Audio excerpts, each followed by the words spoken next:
Hey guys, hope everyone is well. Let me know if you can hear me okay. I look a little bit road hard and put up wet, but I just got home from work and breaking news. I don't even have my mouse with me right now, so that shows you what kind of hurry I've been in. Thank you all. I'm in a really big room and I've got to get my sound situated, so I apologize for that, the little bit of echo. So, just about maybe 5 minutes ago, it was confirmed that Kiely Rodni, her body has been identified, stating that it is her. So let's go there and let's take a look. Just bear with me for a minute. I had nothing planned. I literally just came live. So here we go.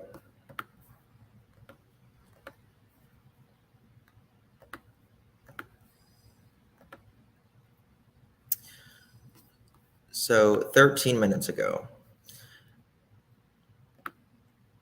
Today, an autopsy was conducted on a decedent individual who was found in the Prosser Reservoir on Sunday, August 21st. The Nevada County Sheriff Coroner has identified the decedent as 16-year-old Kiely Rodni of Truckee.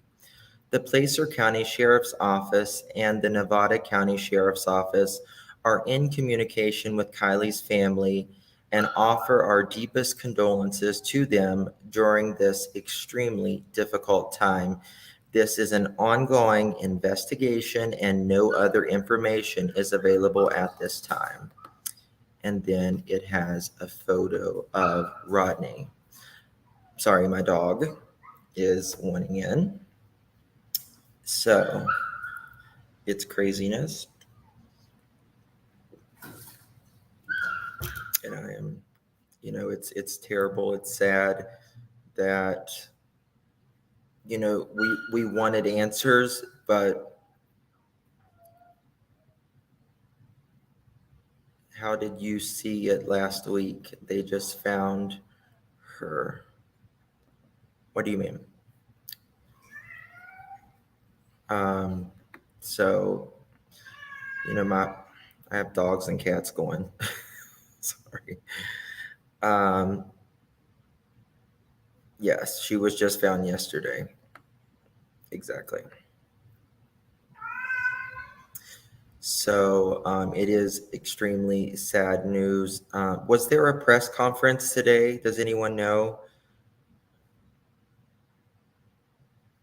Yeah. Well, this is Kira. So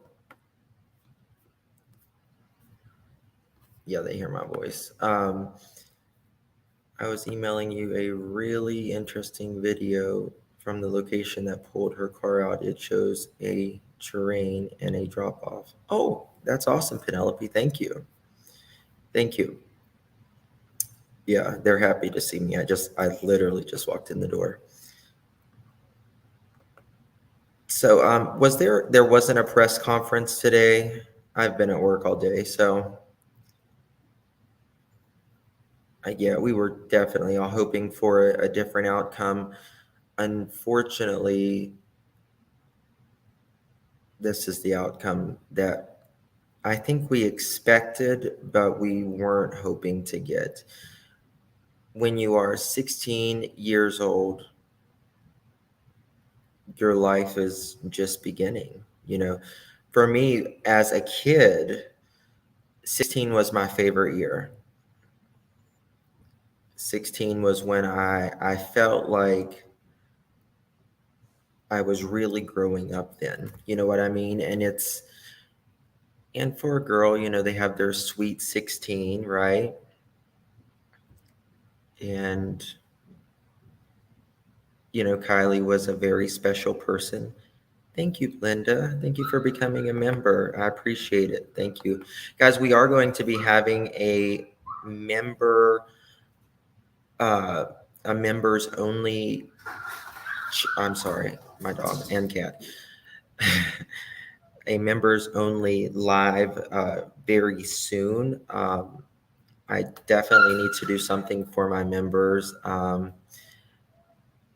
If you're not a member, I totally understand if you can't afford it. It's trust me, I've been there. But I do need to do something for my members as well for just supporting me. I greatly appreciate it. So what I heard yesterday, and this is all hearsay, do not, don't state this as fact. Don't state this as anything, but from what I heard from a source yesterday, that she was in the back. And I did hear some other things about it, but I'm not comfortable with stating that right now publicly because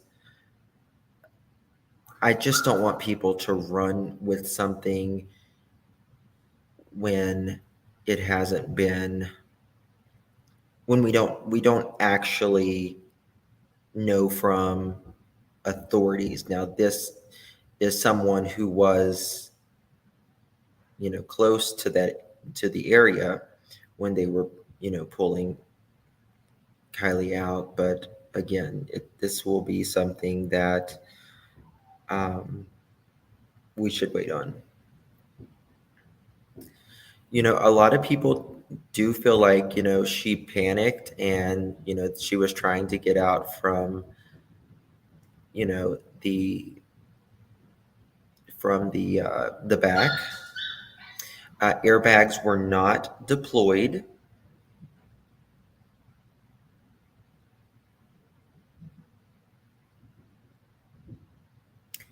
Yes, they did have the back windows and the back, like, trunk hatch area covered, but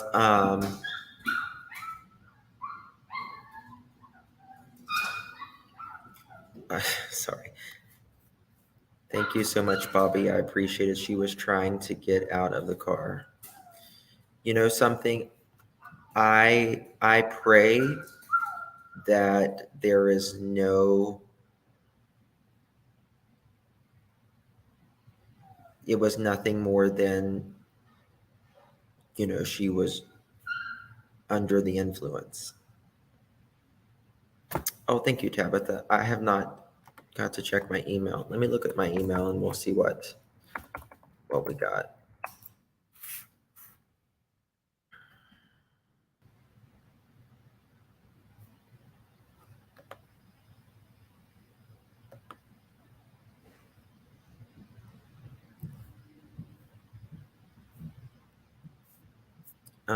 What is that?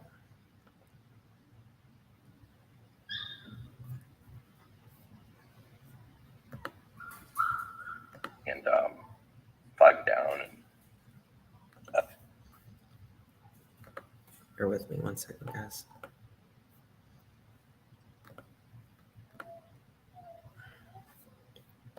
Okay.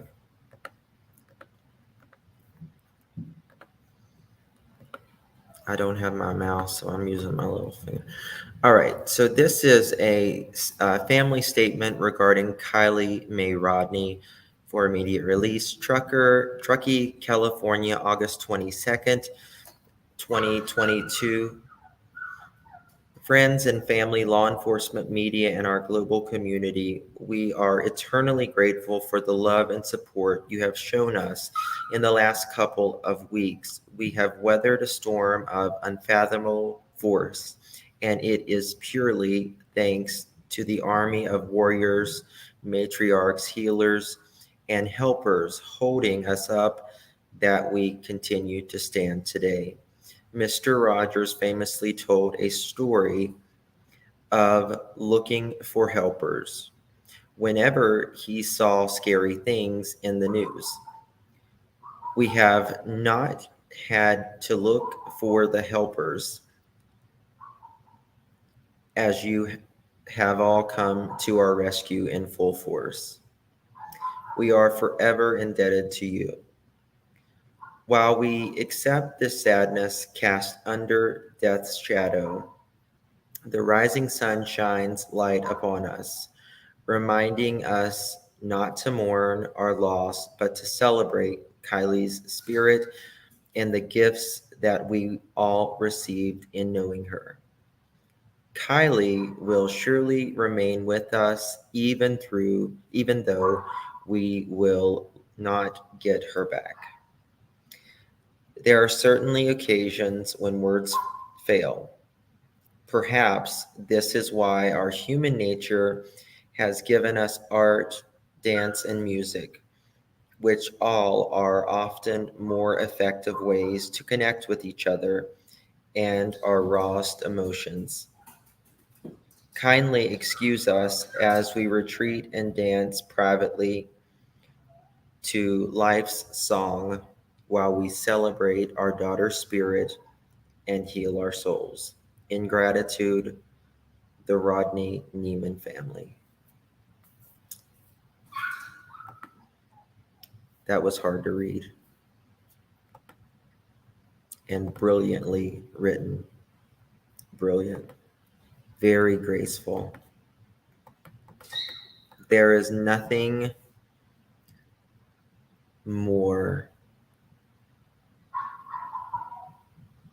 amazing than someone who is graceful,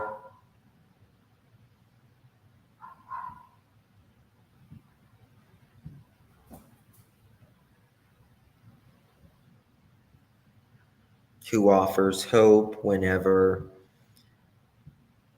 they are down themselves,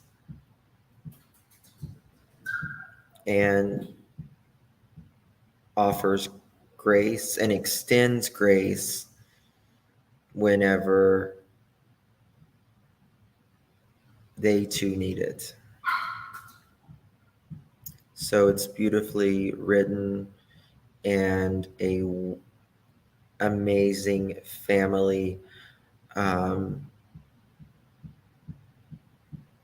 who lost a child way too soon. It is a club that nobody wants to be in ever. It is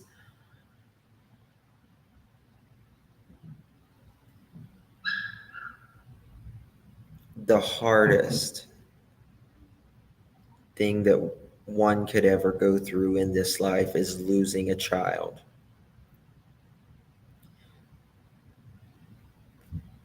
Thank you, Just Jess, for becoming a member. I do appreciate your membership. You know, I've, I've thought, that's every parent's worst fear is losing a child.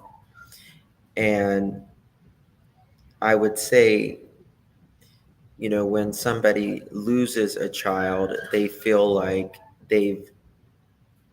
there's nothing that could come to them in this life ever again that could hurt them even a tenth as much as they were hurt and are always hurting as much as losing a child. Thank you, Angie. I appreciate your membership. Thank you for your support.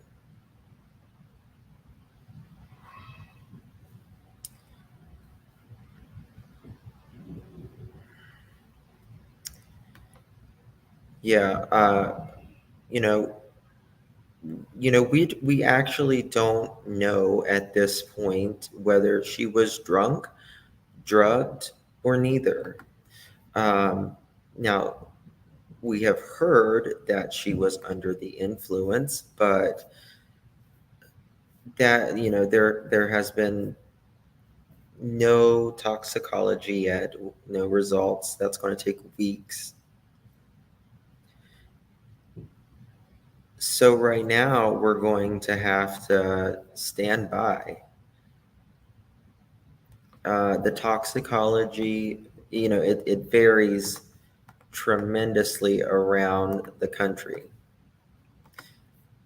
And it varies from different times. But they said that it would approximately be 4 to 6 weeks. So we will get that in 4 to 6 weeks. I hope that we will know more in the next press conference or the next couple press conferences. I think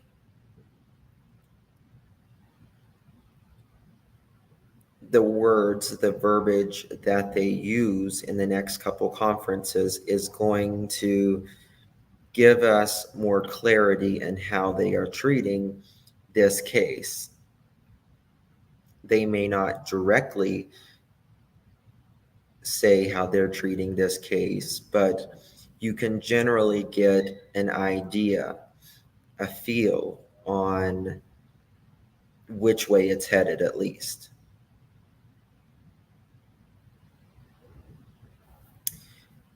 That is correct, Lovebird, and it's an excellent point.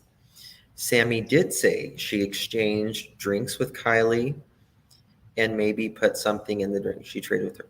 I mean, I don't know about the second part to that, but it's an excellent point that you made referring to she was said that they did share drinks, which to me and a lot of people thought this was, hold on one second.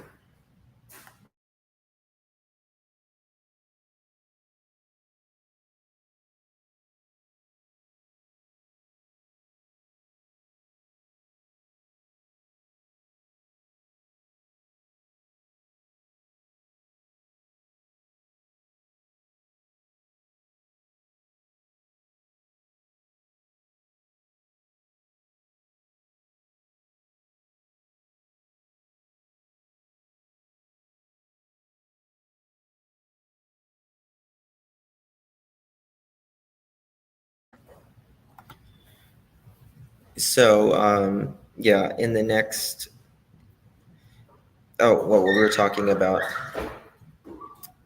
I think I'm going to have to let my dog in. That was my mother-in-law. She wanted me to eat. But basically, it was an interesting concept, the way, an interesting statement, rather, the way she said, we were sharing drinks. That's not what you normally hear. That's not what you normally hear whenever you hear, friends partying,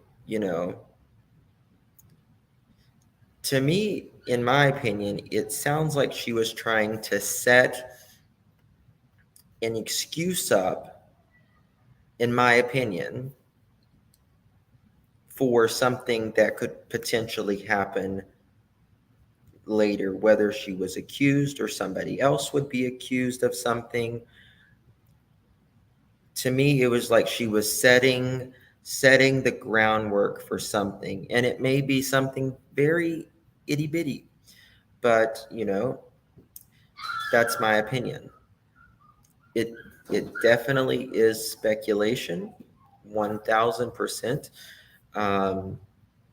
That is all we can do at this point, is have our opinions and speculate, and that's it, because we don't know any more than she was found and something happened.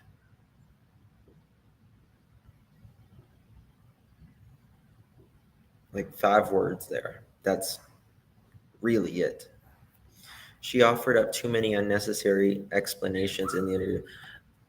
I think she gave a lot of, you know, details that definitely is not needed. And people generally, if they are lying, I'm not saying anybody was lying in this, I'm saying in general, if someone is not telling the truth, they generally add more detail to the situation because within themselves, they know that they are lying, so they give more details to make it seem like it is true. And it's if you have nothing generally to worry about, it doesn't matter if you're lying about your mom with ice cream or something, like this. But if you usually have nothing to hide, you're like, yeah, I ate the ice cream, right? But it's something that was a comment. What about the jewelry and her hoodies? Were they on her? Have no idea. Have no idea. I agree, Karen. Yes. The tree area was a large space on the top of the hill above the boat launch. He even said to the parking area. He even laid out the park. Yes. What's this?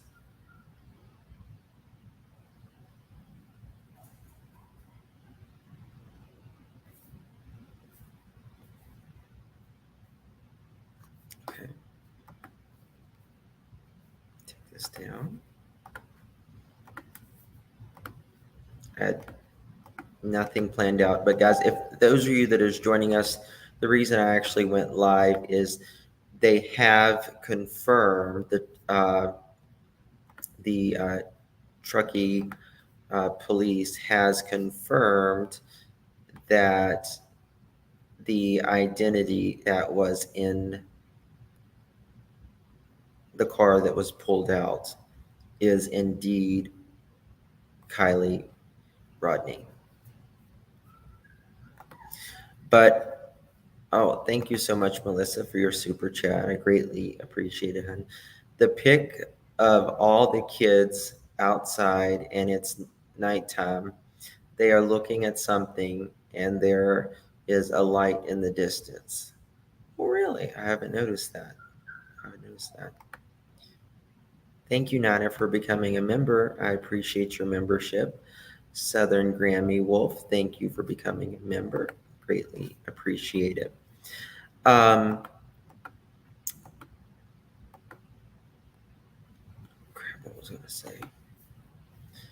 So here is, if you can see this, I don't know if there's any volume to it. I don't guess there's any volume to it. But this is, somebody left a couple little flowers there.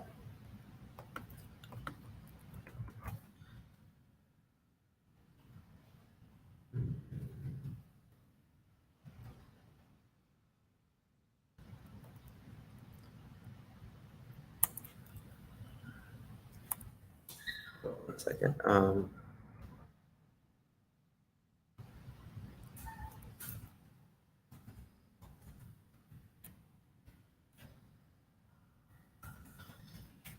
Right. Now, I think there was something on this that I wanted to show. I'm actually planning on doing a live in a little bit. Sorry, my cat. Sounds like a zoo here.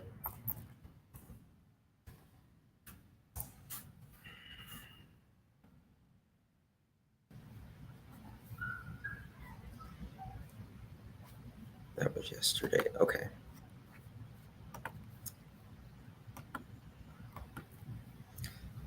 parents. I'm looking forward tremendously to whenever Adventures with Purpose, goes, talks about this. It will be very interesting.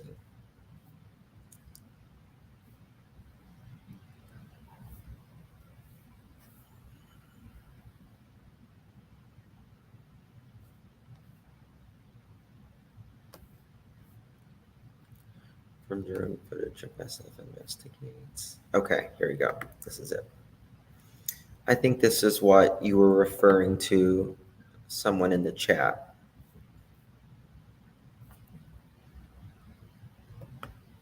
Yes. Yeah, if we don't know, just please say, in my opinion. You can abbreviate with IMO or allegedly or not a fact. So, okay, so here was the party area, right? Here is where the cars were parked. And here is where Kiely was. Now, I'm trying to think about, I'm trying to put myself in, if I was drunk, which, it's a very hard thing to do because everyone is different and unique, but would I drive down this way and drive down this road? It is dark, but then would I keep going knowing that I have hit non-pavement and keep going?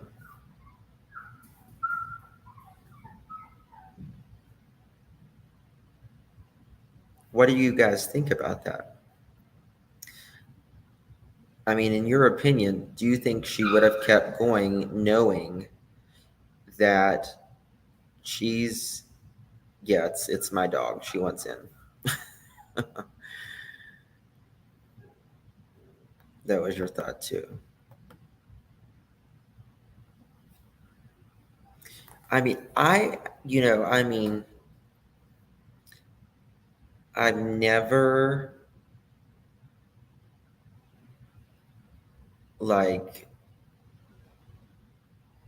really driven drunk because I've never drank much in my entire life. But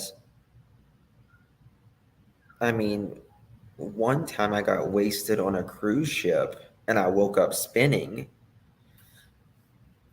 the next day.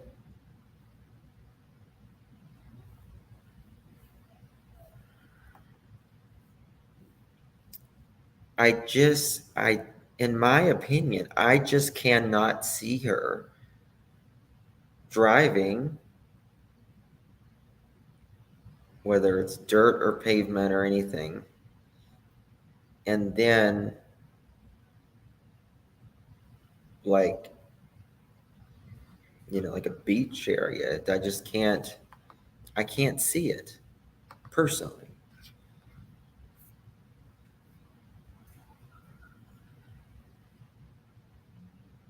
Yeah. See, that's the way I feel, Kate Cooper. I mean, the few times I have been drunk in my life,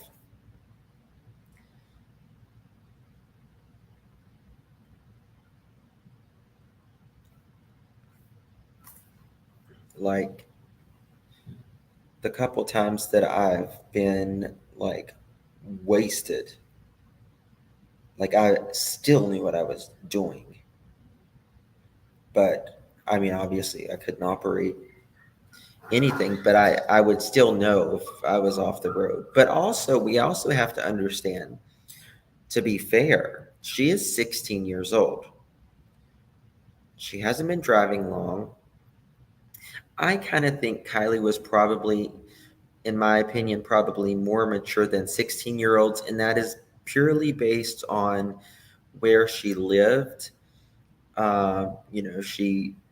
She had to do like the chores and everything of having a like a lodge.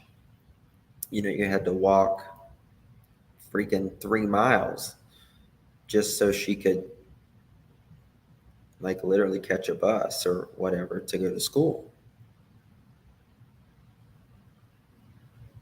And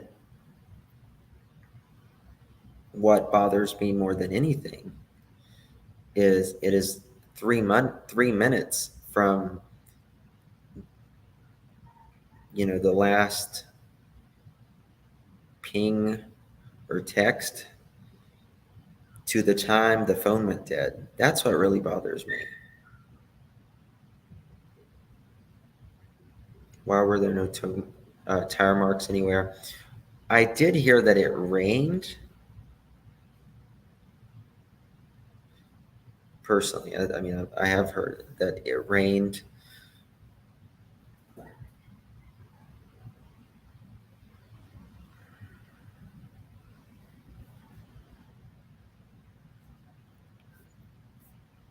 And not to mention everybody handles alcohol differently, but if there was drugs and alcohol involved, then that's another story. But there could have been something like a roofie, right? And if you're roofied and you already have alcohol in your system and you're 16 years old and you're I mean, she was very, she was thin, so her body weight wasn't that much. You have, a higher chance of overdosing.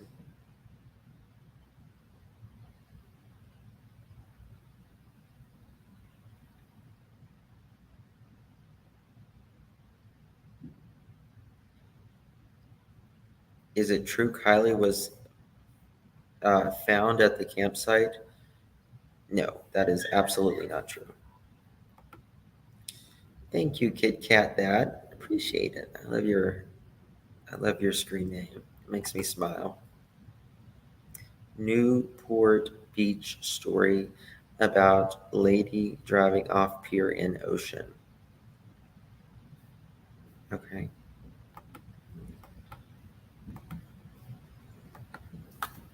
Is this Newport, Virginia, Newport, Connecticut, Newport, Rhode Island?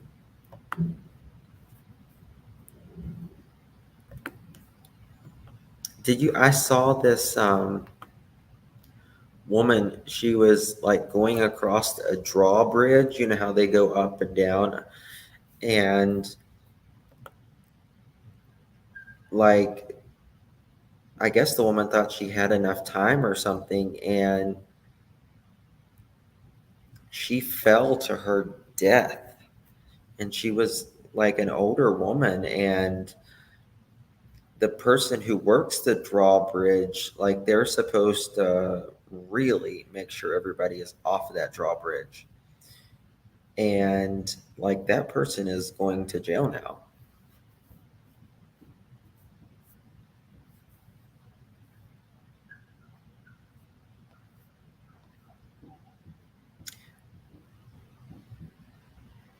Gemini says if it was my child, I'd bring a wrongful death suit against Sammy for leaving her. If she's telling the truth, Kiely was intoxicated. Well, Gemini, in my opinion, somebody, regardless of whether this was intentional or not intentional, someone's going to be paying some price, big price. And whether that is Sammy, because Sammy more or less took ownership, guardianship of her that night. Sammy is an adult by legal standards. And even though Sammy's not old enough to drink, she was supposed to, she left her friend. And in my opinion, whoever was supplying drugs that was there, like adults supplying drugs, or even really young adults supplying drugs, they're going to go after those people who was selling, or was, alcohol was being bought for, drugs, that kind of thing. Thank you so much, Kimmy Jean. I think she was unconscious or nodded off. A 17-year-old girl that was friends with my son dabbled with drugs. She got bad drugs and nodded off driving. Well, most people, did she die? Thank you so much for your super chat. Appreciate it. Just Rebecca says, what I see makes sense. Maybe it is just because I am used to places like that. And if she had anything in her system that impaired her, makes sense. Thank you, Rebecca. I appreciate you. And thank you, Kit Kat, for becoming a member. I appreciate it, hun. We see you. I see you, and I see you sees you. And so does 1,419 people see you. Hey guys, do me a favor and hit that thumbs up button. It is a great way to get the message out, and it is a great way to help me out. If you would please help my channel out, it's a free way to do it, and I would greatly appreciate it from the bottom of my heart. Why was people saying there was a broken window in front of the car and Kiely was in the back? Because she was probably most likely in the back. Now, it could be multiple reasons, and one of the reasons could be A, she didn't have her seatbelt on, and you're in the water and you're trying to get out some way or another, right? Or B, it could be you don't have your seatbelt on, and they do have to flip the car over. You have to remember that. And things can move, including, the body. Or C, it could be because, for instance, they can have you, like, if it's suspicious, like potentially, allegedly homicide related, they can put you in the back of the car. They can put you in the back seat and strap you in with a seatbelt. You can be in there, in a tote, in a luggage bin, anything like that. And that way you would probably stay more put. Yeah. there is over 20,000 people in the United States that goes missing every year, just in the United States. It's unacceptable. Thank you, Tammy T, for becoming a member. And some of them, they are never looked for.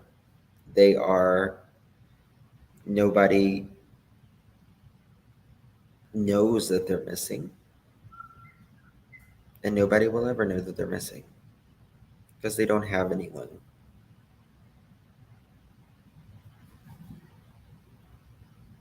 Yes.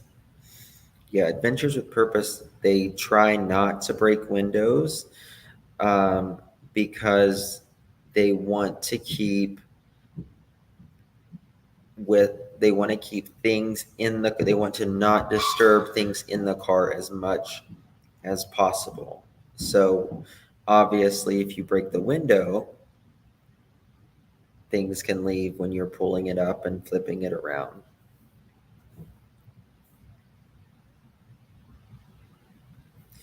It was never stated about the 12:36 a.m. call to Sammy was from Kiely.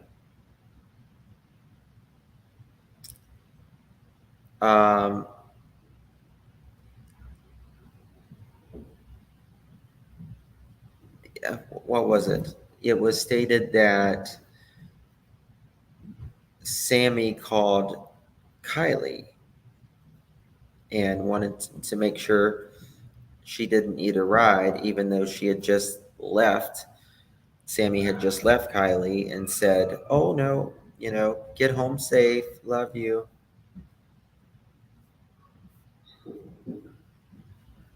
Which is a very odd thing to do. Very, very odd thing to do.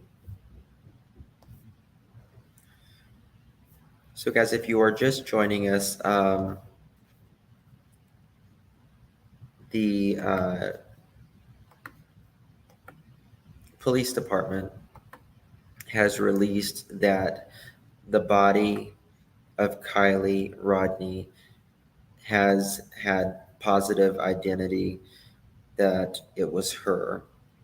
And also, the autopsy was supposed to be performed today. And that is how they identified her. And, hopefully that they will, show the results of. One second, please.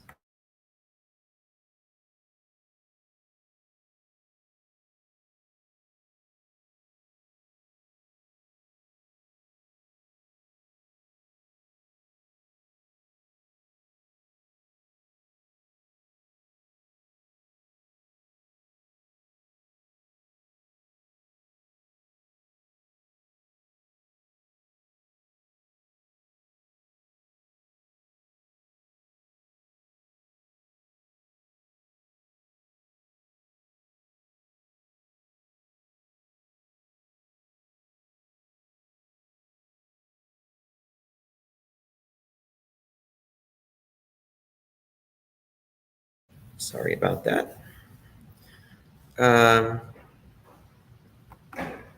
Yeah, I know. Remember how Sammy told that YouTuber that she thinks Kiely could be halfway around the world by now? Yes. Yep. But this is the thing. If somebody did something to Kiely, in my opinion, it wasn't done alone. It wasn't done alone.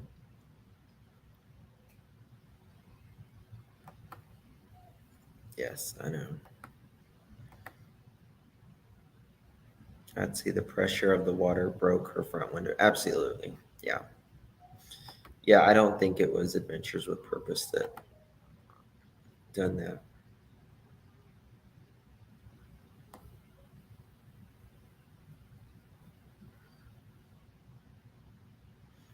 Yeah, there's no way. I mean, people were being hush-hush about it. I've always said it feels like it reminds me of the movie I Know What You Did Last Summer. Someone just became a member a minute ago, and I don't think I said thank you. I didn't see your name, but thank you so much. I appreciate it. Where was that comment? My other concern is, how did no one hear it? I've been in 2 major accidents and it's so loud. It is loud. And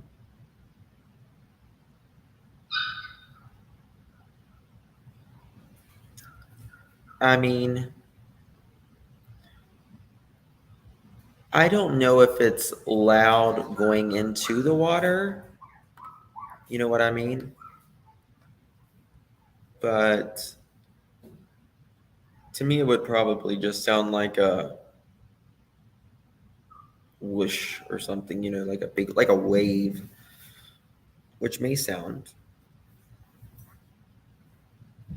Yeah, you can email me.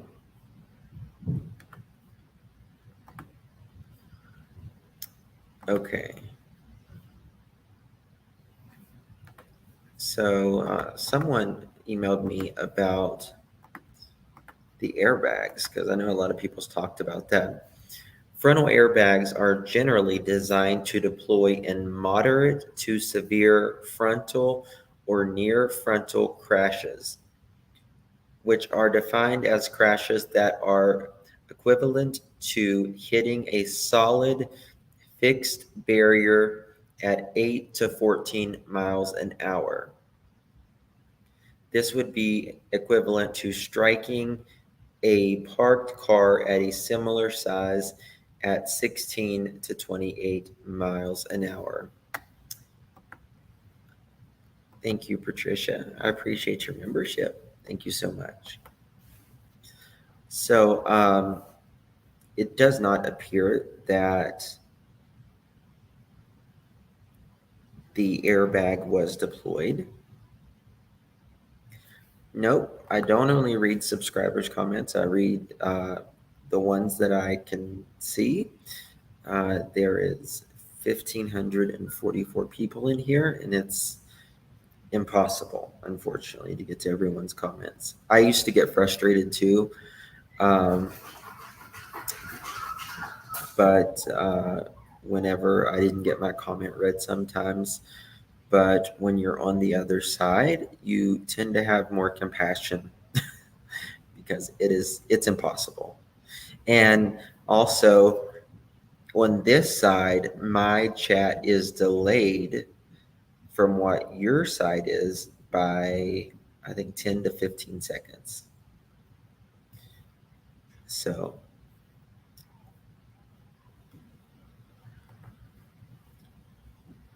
of cars leaving at 12:30. When Sammy leaves, cars are parked right near the water, right near where Kiely drives her car into water.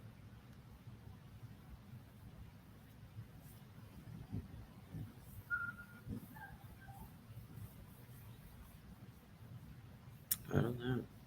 Hey, John, good to see you, my man. Good to see you. 2012 to 2019 have Honda black boxes. I think black boxes, if I'm correct, they started. I mean, some brands have had them, but I think most brands started in 2013. If because I remember checking it out in another. I think I remember that from the Summer Wells case, reading something about the black boxes. But I think it's 2013 is when most manufacturers started doing it.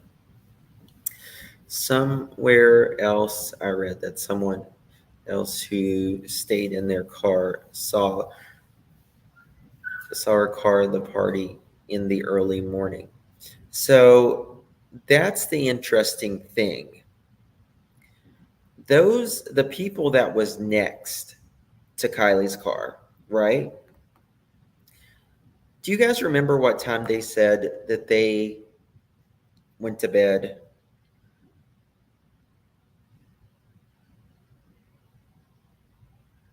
Because if Kiely, no, that wouldn't make sense. Never mind. Because her phone, thank you, Roxy. Appreciate you, honey.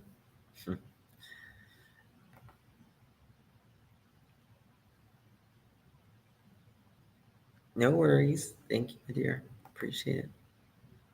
I wonder if someone would just lie.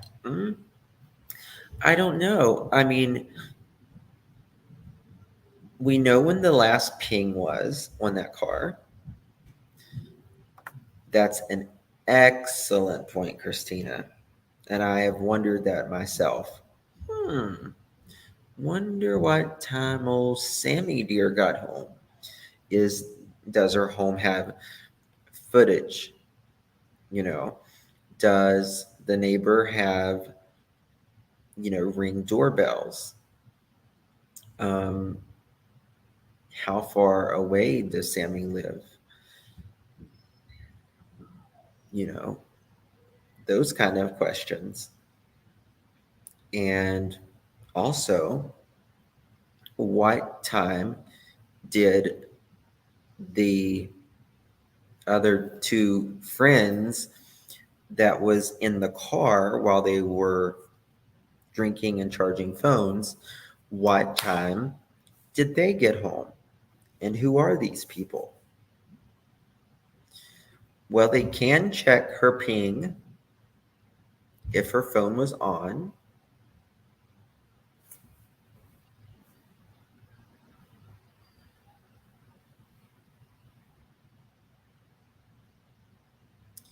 I got to jump in. No, I can't. The camper said bunch of cars arrived at 9:30 and then leave at 12:30 a.m. when Sammy leaves. So Kiely calls Sammy at 12:36 a.m., 3 minutes after the phone goes off. Then Kiely immediately drives in the water. Nope. I agree. How the hell are you going to call me when my phone's off? It's not pinging anymore. And you're in the water.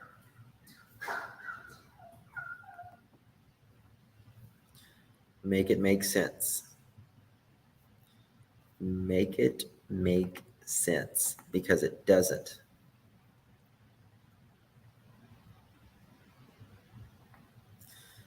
Bet if Sammy's home has cameras, hope there's footage of her getting home with the timestamp. Absolutely. Absolutely. Now, Sammy was one of the, she started this party, this get together. And I always feel like if you're hosting a party, you stay till the end.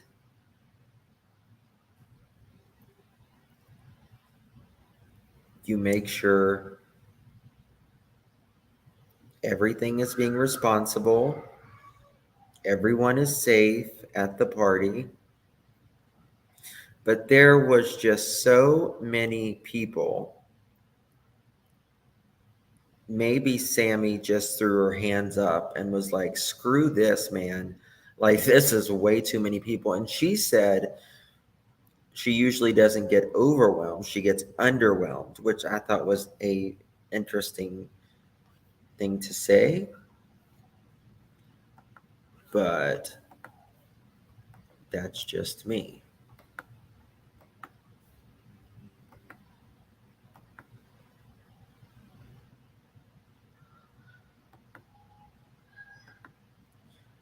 Host.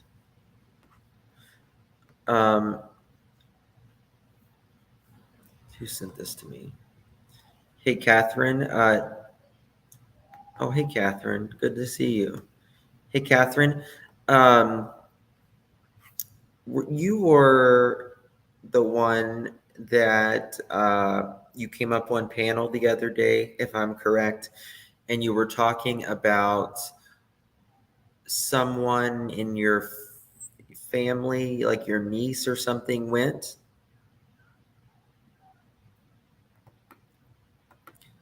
Sunny, I've heard a lot of people say this reminds them of the Skylar niece case. But Hey, everybody. Just waiting for everybody to get in here before I start talking too much. Hey, Sarah. 1 second, I was reading. But Justin, what if they don't even try to look into Sammy? What if they don't think that that's a reason? I would say that if they are responsible, and because the FBI is involved, I think they're going to look at everyone, even the size of brands of freaking underwear they wear. You know, like they're going to check everybody out. And if they didn't, that would be, I mean, crazy at best. Yeah, they're going to check everyone out. Is Katherine in here? If she's here, I'd love for her to come back up. I want to say her niece was at that party, and she came up on our panel maybe a week ago, I want to say.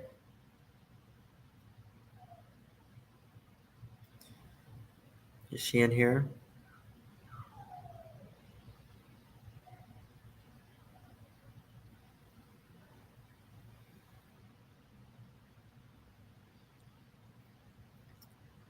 Yeah, I mean, of course, they're not going to blow resources, but this is also a high profile case, like an extremely high profile case. So there's a lot of eyes on this. And when there's a lot of eyes on this, they're not afraid to spend the money because it can cost them a lot more in the long run.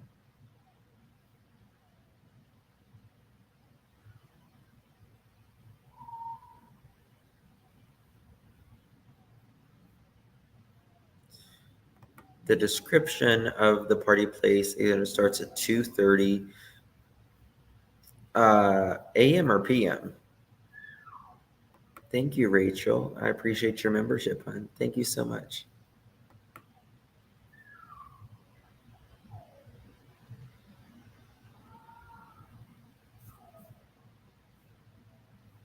You're right. The last phone call doesn't make any sense.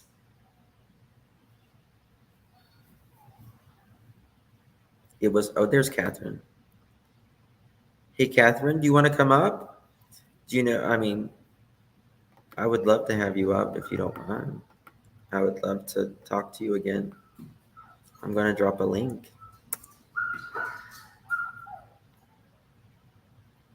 Guys, I'm going to let my dog in. She's going to go crazy, but I hate her there looking at me because I just got home from work. So she's going to act like she hasn't seen me in 65 years and sound like she's in pain. Hold on.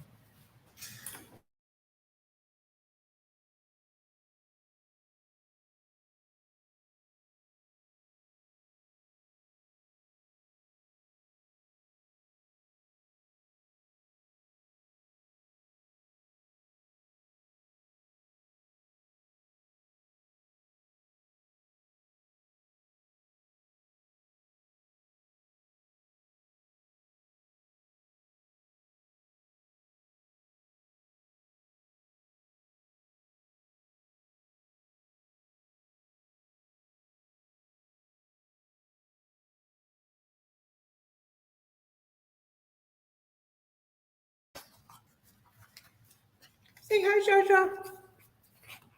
Say hi.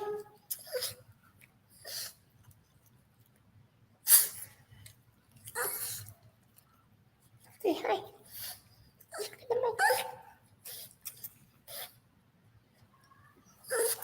Say hi. Jaji.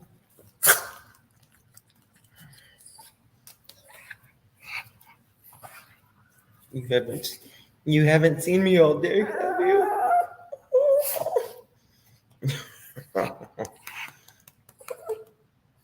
Yes.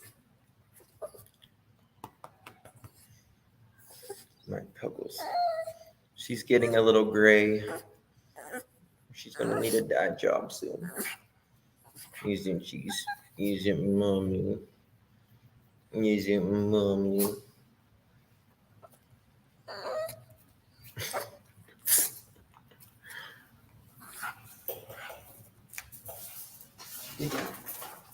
Want a mango? Here. Get a mango. Sorry.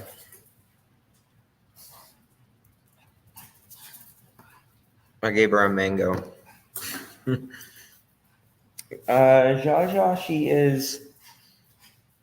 she's 6.5. Jaja. That's her name. Jaja Pug Boar. I've had a pug in my life since I've been 11 years old. I don't think I've ever not had a pug. Yes. She's shedding so bad right now. Oh my God. So bad. Does Katherine, are you available to come up? Did I drop a link?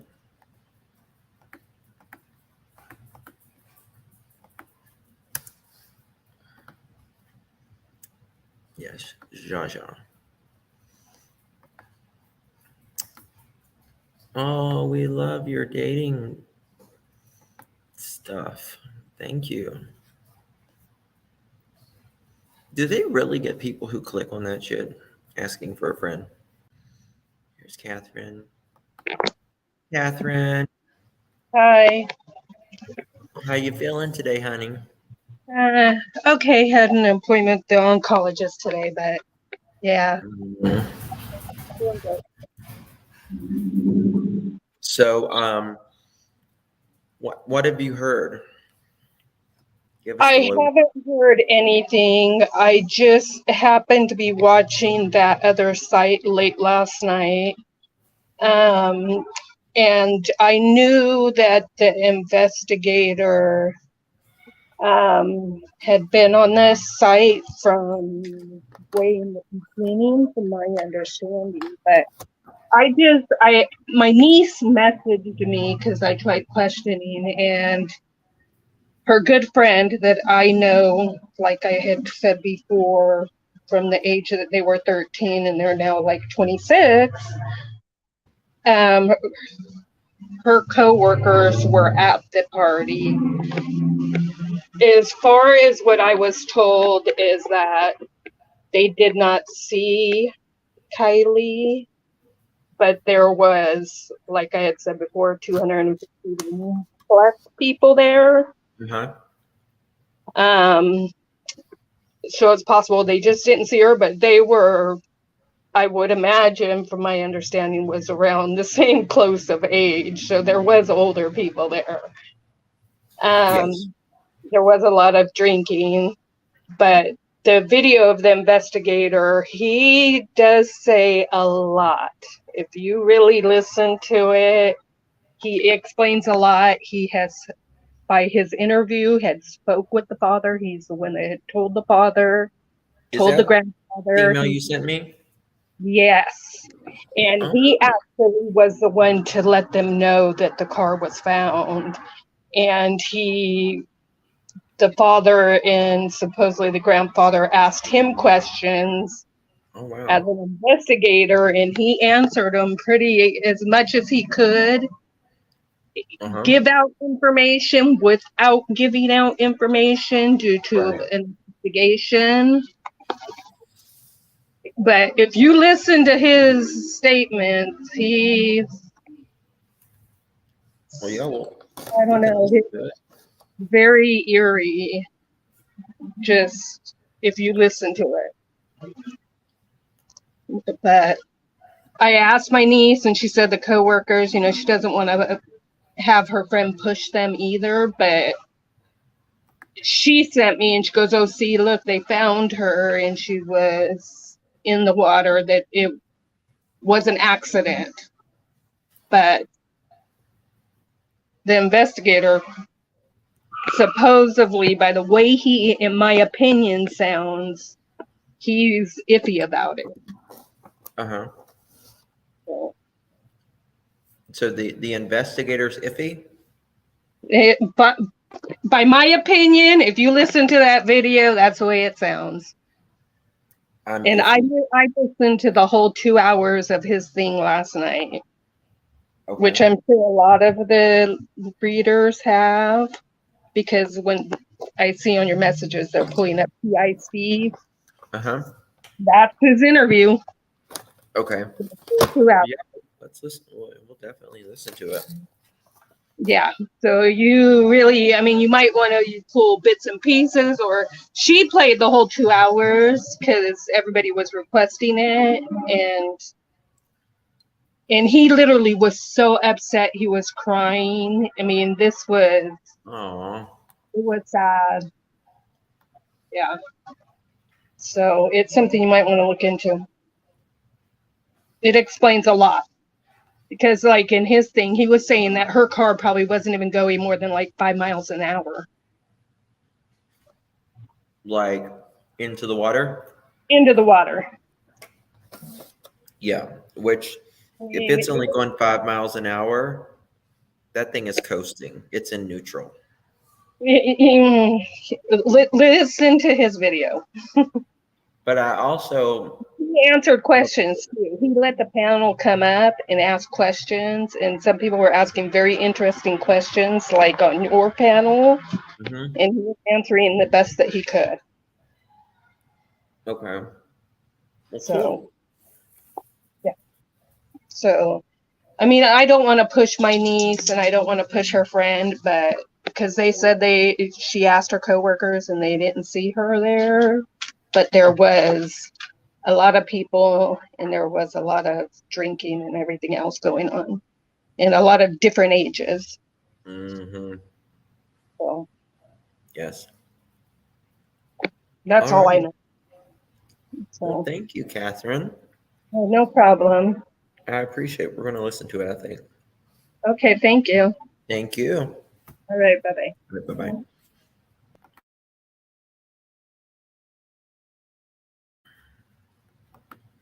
Put a 1 in the chat if you want to listen to it. Put a 2 in the chat if you don't.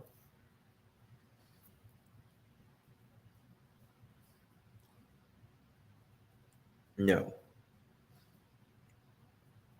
It's not with Avengers with Purpose.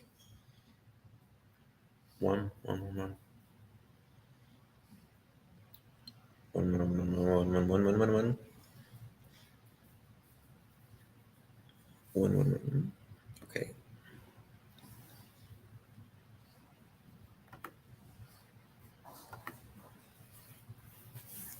Okay.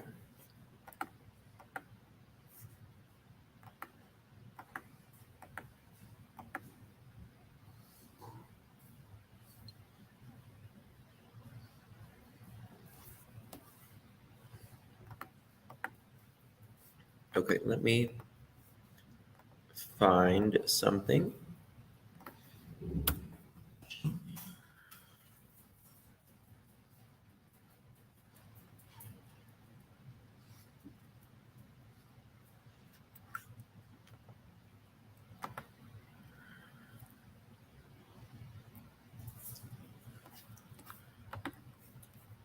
All right. I don't see any 2s. So we're going to play it.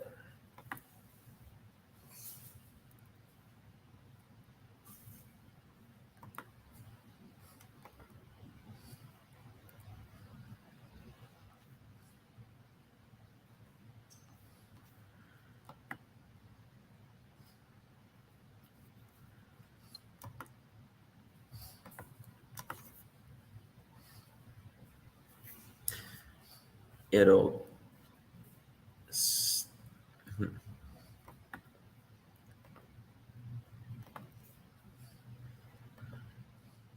Here soon.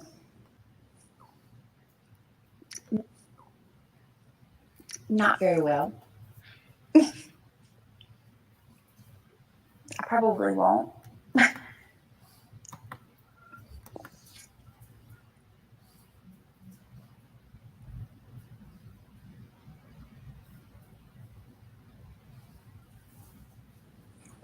And so I have Steve coming on to speak about some things. This manned see by where it comes in. volunteers. So they had maps. Not very well. I probably won't.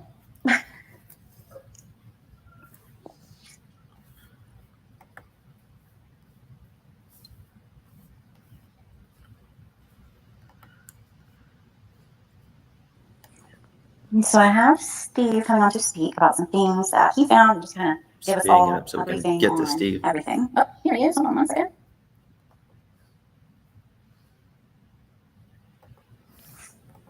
My co-host is trying to get some littles to bed, but she will be here soon. Hey, Hey, Steve. hey, how are you guys? Fantastic. How are you? All right. Have you heard You this? know, kind of a rough week. Did you get some sleep at least? No, I decided to, drive home last night because I knew I wouldn't be able to sleep anyway, so I went ahead and, go back home. And so I'll sleep well tonight, hopefully. So what's the form, like how, I know we wanted to kind of do a Now, if Q&A, I mute it, can you hear maybe it better clear some or things not up, hear it at or all? Let me know. your questions that people might have, clarify things, but how do we, is there a way of doing that? I'm not real familiar with spaces.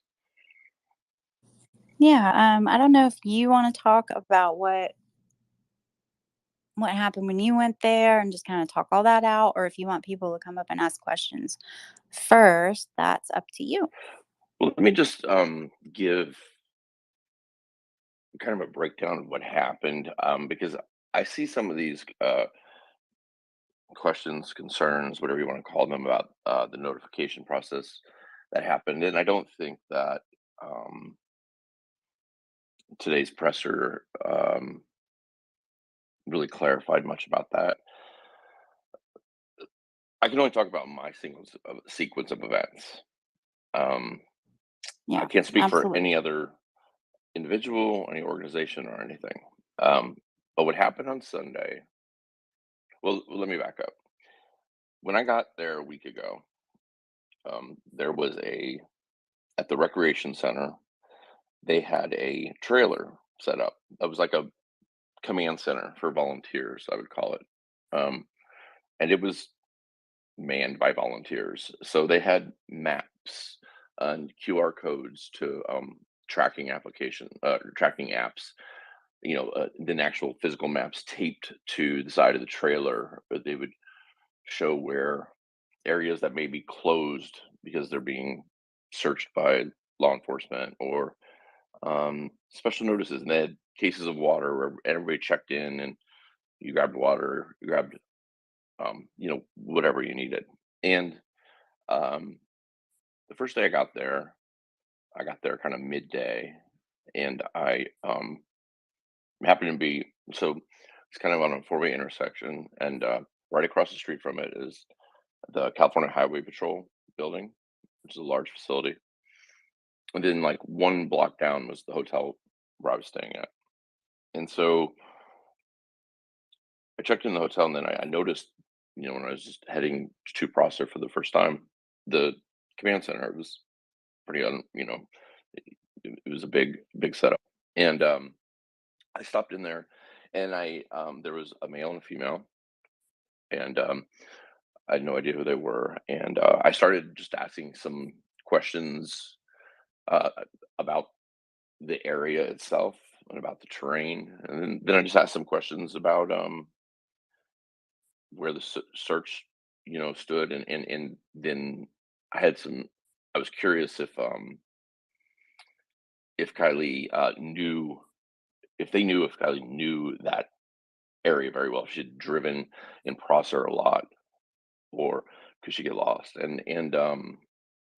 You know, the man, the male said, well, you know, she's been driving less than a year, so she could in that. And I kind of, you know, forgot, you know, they were talking about a 16-year-old, and we started talking about it, and then it came out that it was her dad. I had no idea, Daniel. So I introduced myself, and I told him that, you know, I was there to volunteer, and that anything I could do for them, just call on me. And we exchanged numbers and whatnot, and I went on my way and searched. The next morning, like 6 in the morning, I left the hotel, started searching again, and I went by the command trailer again, to just see if there was a map update and whatnot. And I knew, or figured it would be closed, and there was nobody out front of it or anything. There was a couple handwritten things on the map I noticed had changed, and one of them was kind of curious because it said that the last sighting was 1 a.m. and before it was 12:30.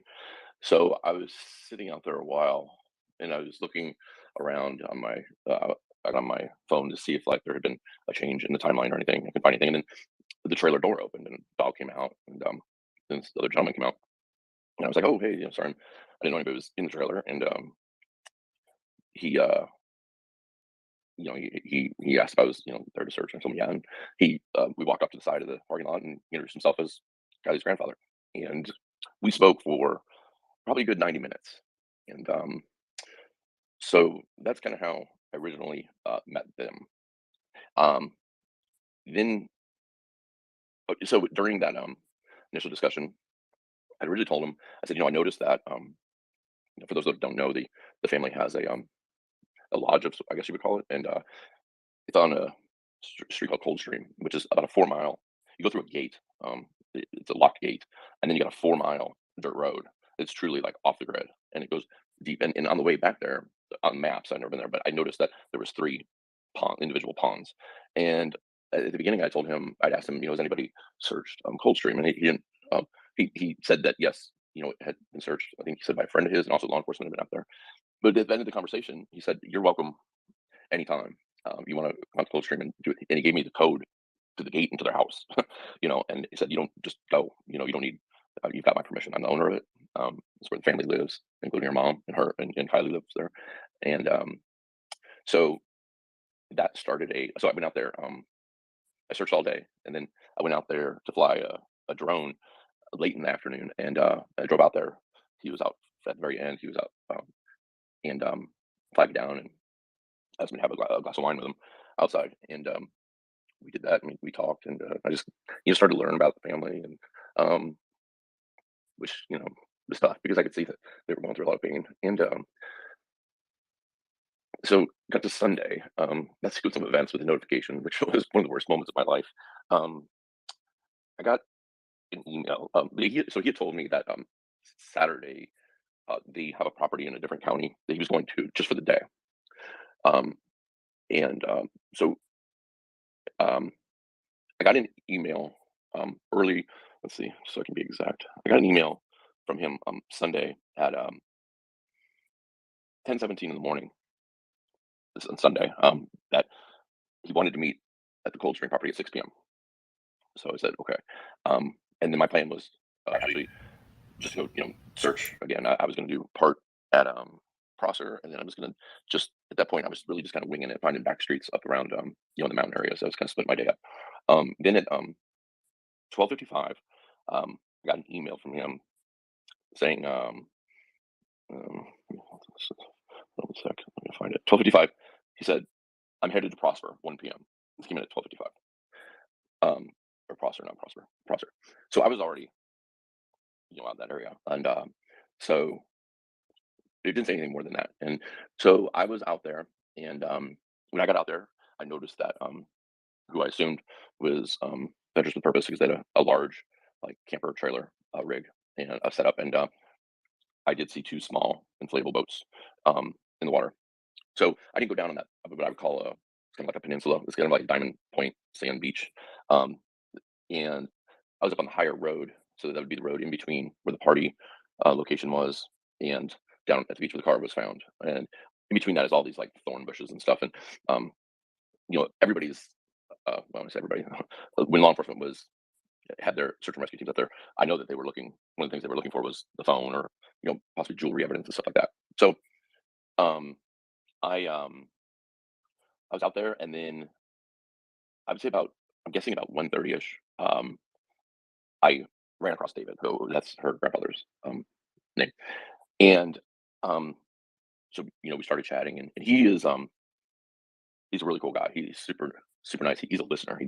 He takes in everything. He's very, like, he's soft spoken, but you can tell he's really smart, and just super nice guy. And he just asked me, like, tell me what you think, Steve. Like, tell me, be honest with me. He's like, I just want the truth, and he would ask about certain things, which I'm not going to go over the individual things. So we were out there, maybe 20 minutes. I'd run across him, and then a guy in a quad runner pulled up, and because he had he had a pistol and like a bulletproof jacket on. I figured it was law enforcement, and who I hadn't seen out there yet, but I thought maybe because Adventures of Purpose was out there, and I had a drone up a little bit earlier, they were coming to say something, but took his helmet off and ended up being Daniel, who is her father, and who's Kylie's father. So now, this is not, they're not father and son. This is Kylie's mom's dad, and then Kylie's birth dad. So they were father-in-law and son-in-law at one point. And so then I realized it's him, and so the three of us we sat and talked for quite a while, and they're like, you can just tell that they're so confused, like, what the hell is going on? Like, where's our daughter? Where's our granddaughter? And I don't have any answers for them. I'm just like, listen, that I do a lot of this, and I can never answer. I don't know. Like, when you're asking where could she be, I'm asking the same questions. I don't know. I just tell them, I'm like, I can tell you that I personally worked cases where people have been missing and they're found, and but I told them, I said, it's serious that they're looking. They're law enforcement's very convinced that pain came from around the water area. And I said, that's serious, and they knew that. And um, throughout different questions throughout over the whole week, David would tell me, he's like, I appreciate the information. I appreciate the real talk. He said to me, he's like, this is the most information I've gotten out of anybody since this whole thing began. He said, they just have not gotten any information, and that was a big point of frustration. And so the three of us are sitting out there, and there was a discussion about a part of the actual party area, and we decided we wanted to see if we could find the exact trees in the photos that have been released from the party. There's like those 3 photos. So I messaged people that I work with on team through Discord, and said, can you please, because I'm dealing with it, I don't want to be thumbing through them. I don't have Discord on my phone. I know everybody does it that way. I do it on my laptop, and I didn't want to set up my laptop with a hotspot out there and whatnot. So I said, I sent a message to DX. I said, can you grab the party photos from Discord and text them to me? And then that was like, so 2:11, and then so at that point it had been a little while to wait. But I was having the message wasn't going through, so I ended up setting up my hotspot, and then I did log into my laptop, and then I asked, and at 2:19, these are all time stamped. I called up DX with Kylie's dad and grandfather on speaker, and said, I told her why we need those pictures, and could you send them as soon as possible, just because they're antsy. And so she sends the pictures get sent to me, and we're talking. We're going over like a couple of these trees are distinctive, and we're trying to figure out the distance between them so we know what to look for, because we're going to go up the hill. And now we're on this like road that kind of goes all the way around the like the party end of the where the party was, that wraps around to that diamond little beach area there where the car was found. We're up on a fire road up above, and so you can see like a tiny portion is not cut off of like where Adventures with Purpose is working down there. And so at 2:48, I was standing there talking to them, and I got a call from DX, and I could just tell by the way she said hello that I instantly knew that Kylie had been found. And sorry, she was kind of dragging, like didn't really want to say it, and I just said, just say it, just read it, just tell me what's. And she read the statement that had been found, and so I had my back to them at that point, because I knew something was off, and I kind of walked a few feet off, and I could see Ventures with Purpose were setting up cones around the area, and um, and then there's a lot of people out at Prosser, and there's a lot of people that were there to specifically watch Adventures with Purpose, and I could see people coming down the tree line, and so I knew that word was out, and I hung up and I told them, and it was I just had to tell a father and a grandfather that their 16-year-old daughter and granddaughter was gone, and she was in water, and it was really hard to do, and it shocked them, even though I think they knew, and we it was about 200 yards to where they were at. We rushed over there. Measures the purpose. They didn't know who we were, because her father was running down. They kind of came out to stop us, I think they thought that it was from social media, and we told them who we were, and they were um, they were great. They were super comforting. There was no celebration or anything going on their end. That was very sad, and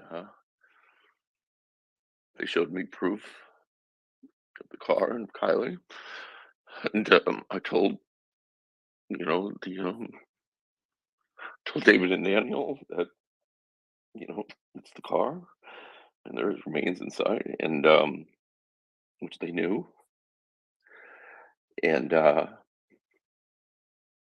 was no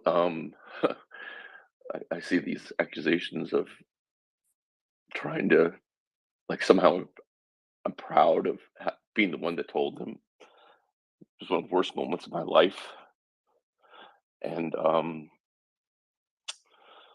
people making those accusations, I think, need to have um,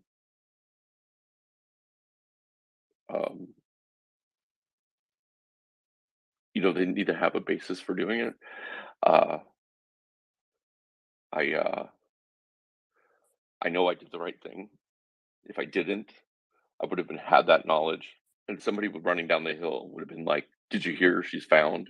Like, is they're going to, like, look and check it out. Um, I can't sit on that information. It was put out there as a statement that the car was found and Kylie was found inside.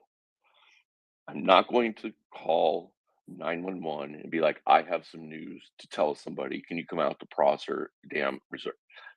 That's not the way life works. I don't care if people think that law enforcement should have notified them. Then maybe law enforcement should have been out there when they knew that there was a sonar search going on. If that was the case, there was not one law enforcement presence in the entire park. So we,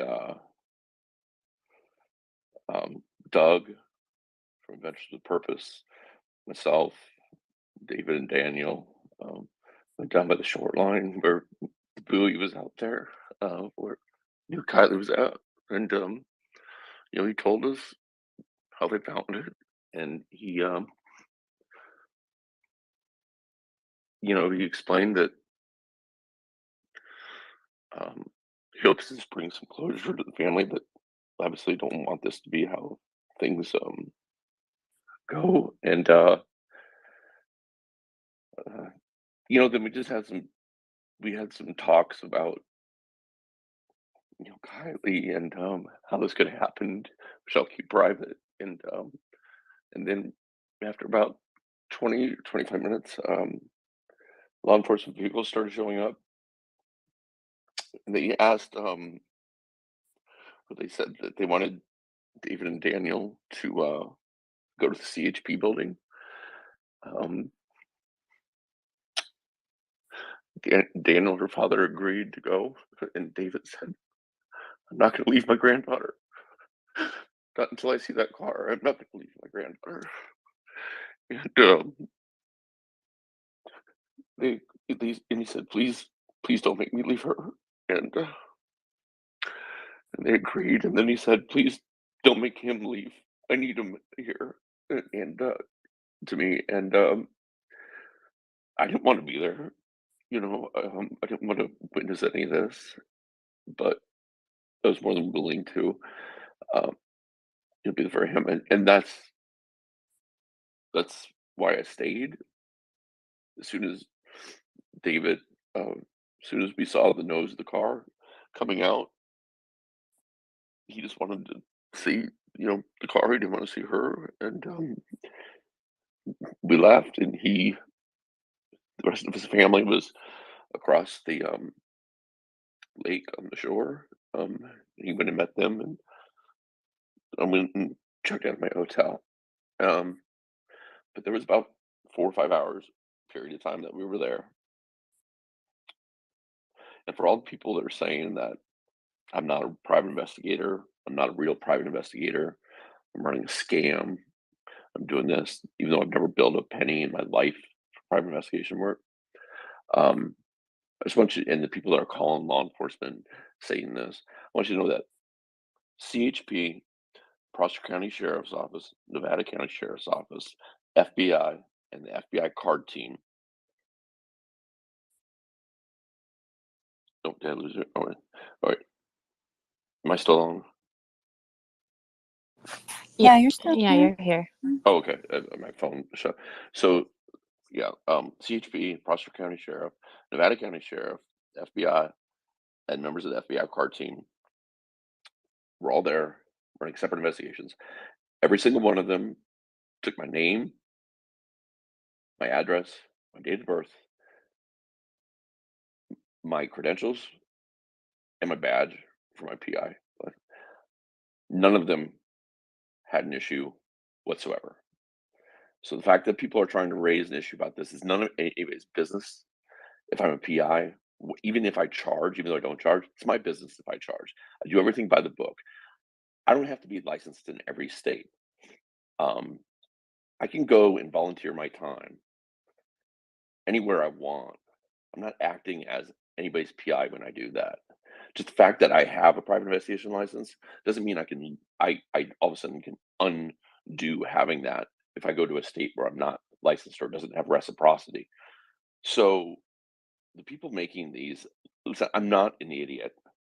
Okay. I know how to play by the book. The fact that I want to help people, the reason I got my PI license originally years ago, and then I let it go for a while, and then I picked it back up in some states. The reason that I did that, or originally, is for the same reason I do it now, because I want to help people and I want to have access to information and I want to have knowledge. I want the continuing education.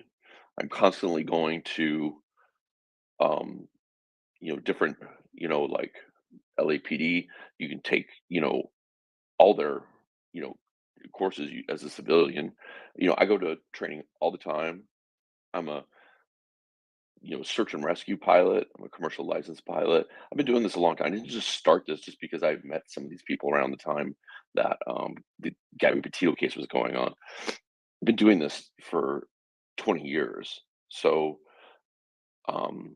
for those people, that's fine. If you want to go out, you want to bother law enforcement and stuff like that. I was there. Like, I mean, there's plenty of pictures put me. I was there. Every single one of those agencies, they would not let you. They were processing it as a potential crime scene. They were not going to let outsiders inside that tape. So they don't have a problem with it. So I don't know why anybody else is trying to have a problem with it. It's disrespectful to the family. It's noise that does not need to be out there. This family's grieving. Um, quite frankly, I'm a wreck over this. This is not easy stuff to do. And and the last thing I'll say again, I just want to reiterate, like, if you think that this was a contest, that I was trying to be the one to tell the family or tell the father and the grandfather, you're dead wrong. It was one of the worst moments, besides losing my mom and my brother. It's probably the worst moment of my life. I never wanted to do that again. Um, and if you think that I was there for that moment, that I got any glory in that.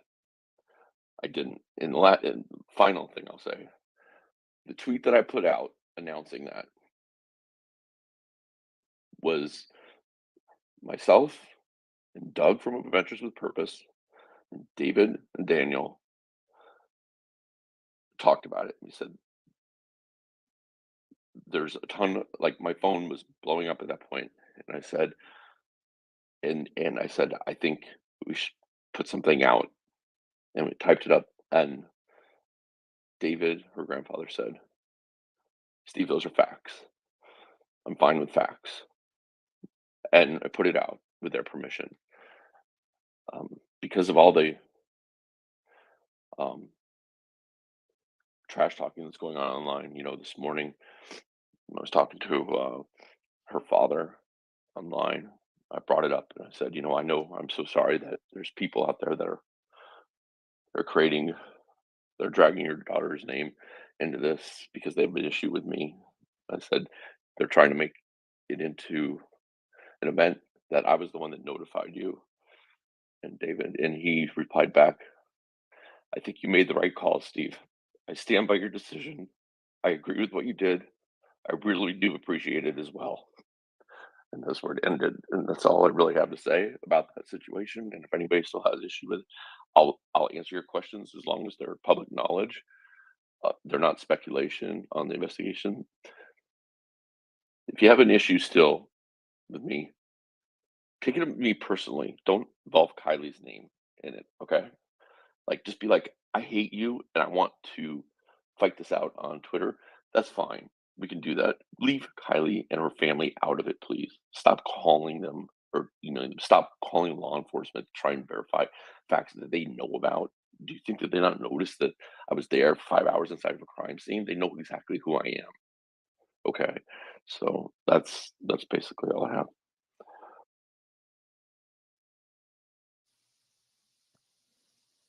Thank you so much, Steve. Yes. We have Sarah up here. Do you have any questions, Sarah? Sorry, I'm trying to get it together. I don't. I just want I, to thank Steve for his time and his everything. I mean, it's emotionally draining, obviously, for him. Being put in that situation is never easy, and I am so sorry for the people who are trying to drag you just because they do not like you. You know who you are. The majority of us know who you are. We know your heart, and I am glad to be able to call you a friend. Thank you. I appreciate that. And I just want to say to the moderators, I don't, you don't need to block or not let anybody up here because you think that they might have some negative to say. I don't care. I'll take questions from whoever. I have no idea who's in the chat. I'm not looking at the phone. So, Yeah, that's fine. I'm gonna invite people up for questions. okay. I Yeah, do I mean, mind I if don't know if there's a people way for are, people to, yeah. yeah. If Yeah. everybody wants to request the mic, that's okay. We'll let you up for questions. Just don't be rude. Don't interrupt anybody. Steve says it's okay to be rude, but I don't say it's okay to be Well, I rude. didn't say So be rude. I just said anybody, like, don't, because it might be somebody has an issue with me. I don't care if they yeah, let them I'm just ask. not. Yeah, Okay. that's fine. I'm just not gonna put up with any Thank you. rudeness. And I'm not here for BS or any kind of stuff. So if everybody can just behave, that would be fantastic. I would hate to have to boot anybody, and I don't want to have to be mean. So please don't force me to be mean. Okay. Hello. Hi, Steve. I just wanted to say thank you so much for going out there and being there for the family and doing what you do. We all really appreciate it. And yeah, that's all I wanted to say. Thank you. Thank you. Thank you, Em. And Steve, I know that was one of the hardest things you've ever had to do. I just want to say that, I mean, it was meant to be for you to be out there with them, as ridiculous and horrible as that was. I think them hearing that news from you instead of them finding out on social media, I'm glad that DX called you when she did, because I fear that things would have gone a lot worse if you hadn't been there. So bless you for being there for them. Bless you for caring enough, and everything that you do out of the goodness of your heart is much appreciated. Thank you. And one of the reasons that worked out too is that as soon as law enforcement did get there, they crime scened it off, and they didn't. That's why other members of her family, um, including her mom, could not come down to where Kylie was at. Um, we remained inside there, but if I had not told them, um, they would have seen obviously the social media post, but I don't think they would have not probably had an opportunity to talk to Doug right away. And Doug was incredibly caring, um, and compassionate, and they, you know, and people can say I'll let them speak for themselves, but I can tell you from the conversation that David and Daniel were incredibly grateful to Adventures with Purpose for finding her. Even though that they didn't want that news, they got that closure, and they probably wouldn't have, because if the car hadn't been found by then, this search was scaling back. I don't know when it would have been found. And before questions start, can we please use the hand raise, because we just got a lot of speaker requests really quickly, and I just don't want anybody to be talking over anybody. So go ahead, Catherine. Hey, Steve, I just wanted to say, I know I've not always been your greatest cheerleader, but after working on this case with you, I have to say I highly respect you, and I'm glad that I had the chance to work with you. Not that I really like the outcome, but yeah, tonight has just broken me. Today's broken me, but you're an amazing human. You're an amazing human. That's all I Thank have to you. say. Thank you very much. Appreciate it. I do want to say something for the record before I forget that. I just want to say that, Steve did not want to be out there when they found the car. Um, all I can say is that I can verify, and the rest of us can. That was the last thing that he wanted. It wasn't like he just went out of his way to be out there and tell the family. And yet he stood there and watched it happen anyway, just to be there for them. So I do want to add that in for clarification. Yeah, again, her grandfather sent the email um, saying 1 p.m. I don't even have a phone number for the grandpa. He used my phone. I was out there to call his wife, and um, I don't know if that's Kylie's grandmother or if this is a second marriage or whatever, because he was using her first name, and I didn't want to ask that, but he called her from my phone, told her, and then she called back one time on my phone and asked for him. So he's not like connected, He now, for somebody who's saying online that it's the mom and stuff choose to live that way, so they all live on this property. Um, it's owned by David, and he lives in a different part of it, but on the property. And they did have, when I was out of the property at that time having the wine, he wanted some answers to a few things, and I told him I needed internet, and they did actually have a hotspot set up that was called Find Kylie Roddy. So they did temporarily have internet out there, but he doesn't carry like a smartphone. At one point, I'm pretty sure I saw him in his truck with a flip phone, but um, so he's certainly not a social media guy. Daniel, her father, did have a phone, so again, I was in a situation where it was confirmed, and people were closing in on the site, and I, I knew yeah, I couldn't, you know, so it's supposed to go up and start searching, for these trees, Right. Mm-hmm. um, and knowing that, when they could just go down and where they're the person they're looking for is at, you know. So Yeah. I think Leslie is next. She didn't raise her hand, but Oh, hey. I have to do it. I'm sorry. Steve, thank you. This had to be so incredibly painful and difficult. To have your integrity questioned is awful.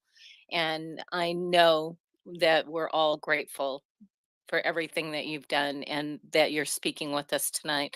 My question, because you're there and have been around so many people and you've seen the lay of the scene, what's your gut say? What have you heard? Is this just an awful accident or is it something else? What does your gut say? so you know, I'll just kind of tell you like um what I've observed. I don't know if I want to get into gut feelings, but it would be a colossal mess up for her to leave the way she did. One thing that I think is very deceiving too, by looking at it on Google Earth or Google Maps or whatever, those dirt roads have like huge potholes and like these ravines where like I was in SUV and like I would have to put it in sand mode to get through some of these ravines. So you're not going more than 5 miles an hour at at any time, or you're just gonna crash the car into a ravine on the road. Those are not like, so coming into the park initially, you're on asphalt, but to get to the party location and out to the where the car was, you splinter off onto this dirt road that has a big no cars sign at it. But if you look at it, it actually says under it in small print says cars not recommended. So they're trying to get people not to go out there, but you can go out there. So that's a road that you split off and you go down. And then as you're going down that, when you're about 3/4 of the way to where the water would be, you would take another right onto a different smaller road that goes up into the through the trees, and that's back where the party was. If you continued going straight on that, then you kind of make this like hitch, go left and then right. And if let's say you're drunk, and I'm not saying that she wasn't, by the way, um, like if you kept going straight, you would hit these bushes that would immediately stop the car. And then to get down onto that point, that peninsula, then you have to take another a left and go down this really, it's pretty, it's not really steep, but it's a short steep thing, and then it goes flat for I don't know 100 yards or so till it hits the water line. I mean, flat with a tiny like decline. However, and I'm not saying this is what happened, but that is the point, the exact point that points to the very middle of the lake. Like so. It would be a weird sequence of events to get there. And one thing that her grandfather told me. So um, Cold Creek or whatever. That road, that 4 mile road, is an unkept dirt road. In fact, he said in the winter, like she would stay at somebody else's house a lot of times for long periods of time during the winter because that road gets snowed in. It doesn't get plowed, so like they're back there for they're back there. But that's a really brutal road. To be honest with you, it's just like like pothole after pothole. He said that she's even though he said she's been driving that road because it's kind of a private road for a long time. Obviously, before she was 16. There's also like these train tunnels at the back of the property that have water like quarter of the way up you can drive through. He said that so she's experienced. She snowmobiles, so she's experienced with these off trail roads. So listen, I don't think anybody is saying that there wasn't drinking going on. I don't think you're gonna find anybody saying that. However, there's I don't think this is a secret. I don't think it's anything to give away because you can see it from the helicopter shot. If you notice, there's a solid black truck and trailer, and that was the FBI crime lab they brought in from either San Fran or Sacramento. It took several hours to get there. Um, there was 3 different investigations going on. There was CHP, FBI, and Prosser County. They were all doing separate investigations. And I'm sorry, Nevada County, not Prosser. Prosser closed their investigation because they only had a missing person investigation open. So they're technically, this is Nevada County is the lead on it now, because that land is Nevada County in California, Nevada County, California. So there's 3 separate things going on. I don't, I think there was a reason for them to process it as a potential crime scene. I think that they wanted to make sure, So I'm not going to speculate. I know that people have been talking about the car when it came out of the water and stuff. There's a few things that do stand out. There's a couple that I think happened. They told us that they made a decision to roll the car in the water when it was still in the water, put it on its tires instead of dragging it on the roof because of where she was and damaging evidence. So I think when they rolled the car, they were doing it with the chain, attached to the tow truck. I think you could get a little damage when they roll it underwater. So I think there's a little. I don't want to say which part, but there's part of the damage that I think was due to, because I did see pictures and video from an underwater.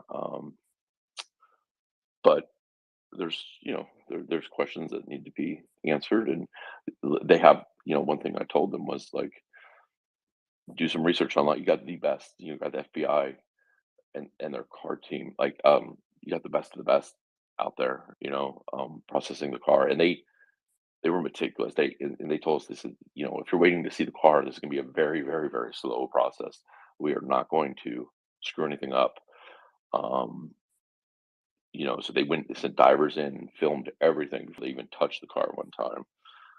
It was very methodical. They did a very good job. Um, you know, with that, and that went. I mean, I left. I told him, we've seen the front of the car. I don't want to see any more. And especially since I'd seen photos, and so we left. But I mean, I saw on the news it looked like they were there till probably well after midnight. So they did a hell of a job, and it was a Sunday. There was a lot of FBI agents and everything out there. So people really um, were giving Kylie their best. Go ahead, Lori. Yes, I had 2 questions, but the first one was just answered. So the second question I have was, when they showed the raw footage of them pulling the car out, there was a rectangular area that was like roped off, or crime scene tape roped off somehow. Or do you know what that rectangle was securing? So that was part of CHP's investigation. So, like I said, there was 3 separate ones going on at the same time. So I think some were focused on different things and theories and whatnot. And I don't want to say too much about that. I can tell you there wasn't something inside of.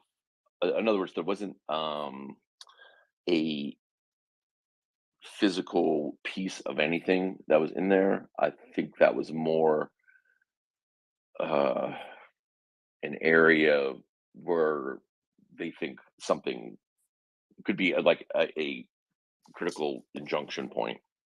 Um, because what you don't see in that picture is there's other things leading up to that square box.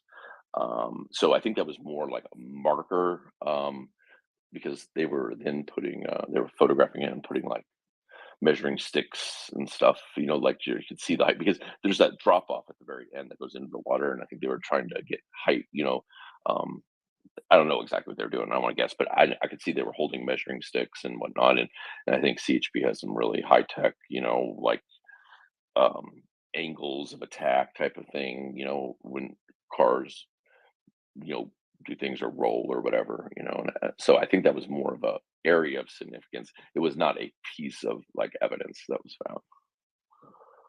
Okay, thank you. Leslie, did you have a follow-up question? Oh, okay. You know me, I can always talk. Yes, because of like you were talking about the difficulty in driving and stuff like that. As far out as the car was, do you think that that car was traveling at a fairly high speed for it to be that 55 feet from shore? I was curious about that. And if anybody had said the bottom of it, was it a sloped bottom, something that drops off, something that explained? I was surprised that the vehicle was that far out. I think they were too. Yeah, I'll be honest with you. I kind of was too, because when you get to that, so I had walked. Um, I had a pretty good idea. So I was staying at the same hotel as all the law enforcement agencies, outside agencies were staying at. Um, I had a pretty good idea where the cell phone ping came from.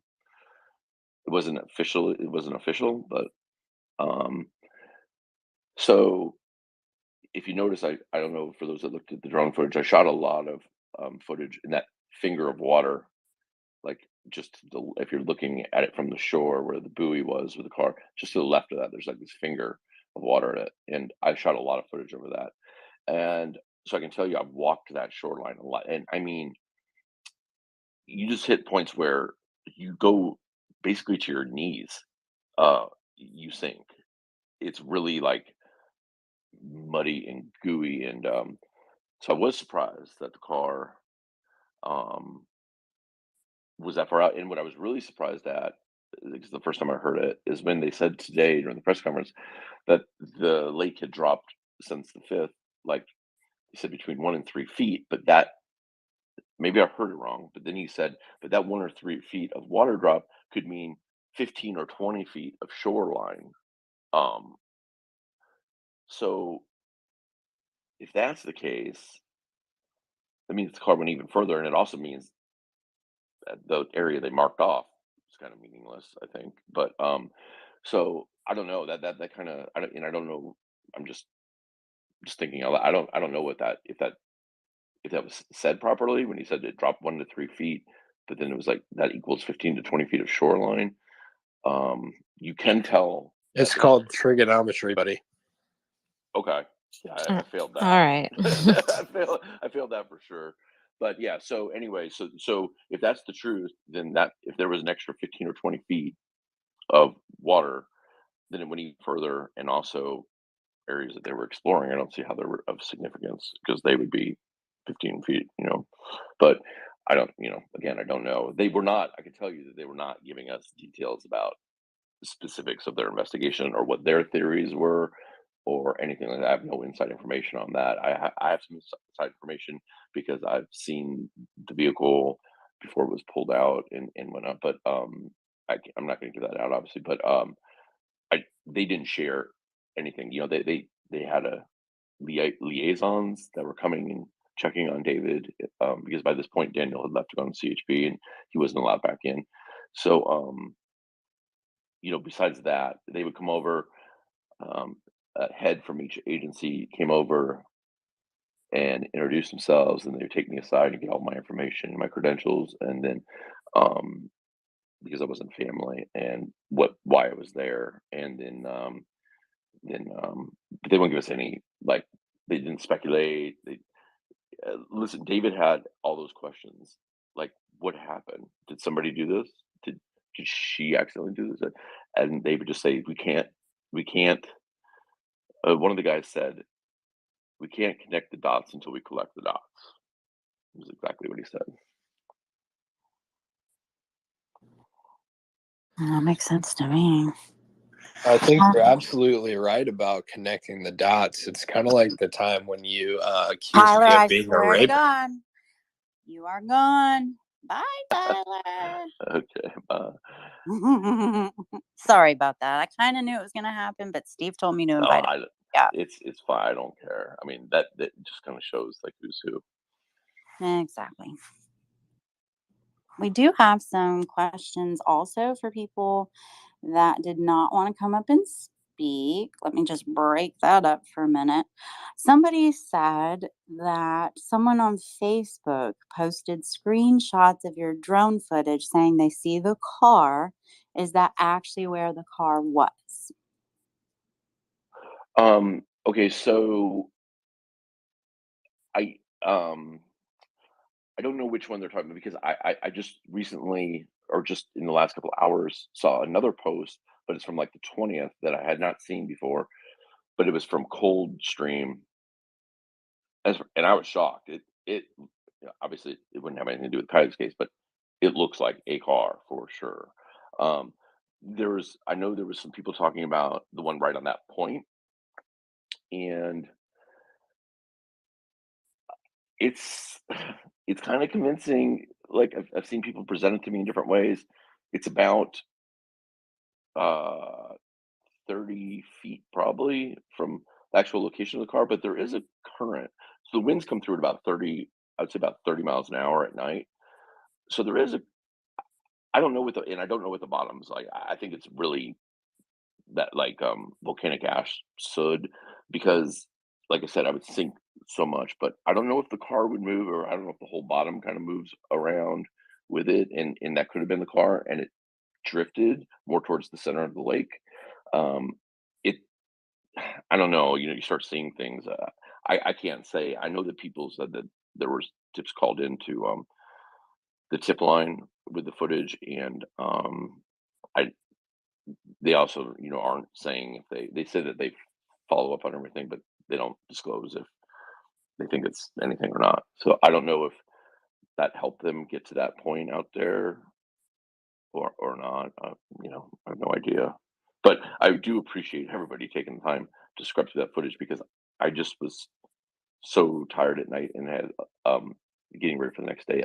I didn't have time to scan through it, and so much better having like a couple hundred people scanning it, and that's just not something I'm good at anyways because my ADD, like it just I'll miss everything. So thank you for everybody that took the time to do it. I mean, those are the things that like people do in these communities that are absolutely just as helpful as anybody being like there's that's just as helpful as me walking around in bushes looking for something. I mean, that very well might have alerted the people if somebody were to look, were to dive for the car. I don't know. I mean, obviously this doesn't tell me, but so people that did that, volunteer their time just as much as anybody else in this case. That is searching. I mean, it truly is. It's just aerial footage. So thank you to everybody that did that. So, Steve, I was the one that asked that question. The reason I was asking was, they were circling it in your drone footage, and it does look like a car, but what Adventures with Purpose said that it was flipped upside down, but in the drone footage it looked white, and you couldn't really see like I guess the land as to where it was. But aside from that, I want to say that I really, really think you are amazing, and you just broke me tonight with your story. And you being there with the family is just, oh my God, it's just, beyond words. And I don't know why you catch so much flack. I really don't, but I think you are wonderful. But anyways, so aside from that, the only reason I was asking about the other is because the woman who was circling it it's almost like she's saying that she sent them out there, um, almost like she deserves reward money. And I don't really care who gets it. I know Adventures with Purpose, I think they give it to the family or whatever. But I was kind of curious as to if that was even where you were using your drone. So I used the drone two places. When I was at Prosser, which is the lake where she was found, reservoir, um, I was flying it on that point where she was found and to the left, this little finger of water, kind of comes to the end in a weird shape, because I had information that that's where the cell phone ping came from. So yes, the footage now, the cold stream is pretty distinctive because that's a pond. It's like a small, like maybe 200 yards long. You could, in other words, when I'm shooting it, you could see both the edges pretty much. So um, if it's from Prosser, then it's right in the area where the car was found. Um, I saw one set of on Grizzly this channel that so that is, kind of convincing. And however, it's about 30, 40 feet from the actual location, but it's also up current from it. So I took that footage about 5 days before the fine. So can the car move in 5 days? I don't know. I just don't know the physics of that. If it does move with the current, it would be going right towards the direction where it was found. As far as somebody saying they might be entitled to reward money, I'm not. I'm staying out of that. Like that's not like I didn't really think about that before I put the drone footage up. Maybe I should have, but that's something I think that they would have to work out with. They would have to ask law enforcement, like, did you, or whoever, like, I don't know. I guess if that was posted publicly, then, but I don't know. They would have to ask, whoever they think they need to ask, like, was it used? I have zero information. Like, I don't think anybody out there, nobody, no law enforcement agency brought up the drone footage. However, I will say that um, it was it got a little contentious with adventurers finding it so quickly. There was there's some questions asked a few times, like how it could be missed. And it was when those questions were asked that all of a sudden there seemed to be all of a sudden these new questions came up about who got notified when. Um, it kind of seemed to almost, I guess, divert from the other narrative. I think, I mean, listen, I think that there's probably a little frustration going on that on one end and maybe a little embarrassment on the other. And but I don't think they should be embarrassed. I mean, they really put in a hell of an effort. Everybody did, and it is. I can see how you could miss it, but I think that when people start, I don't know.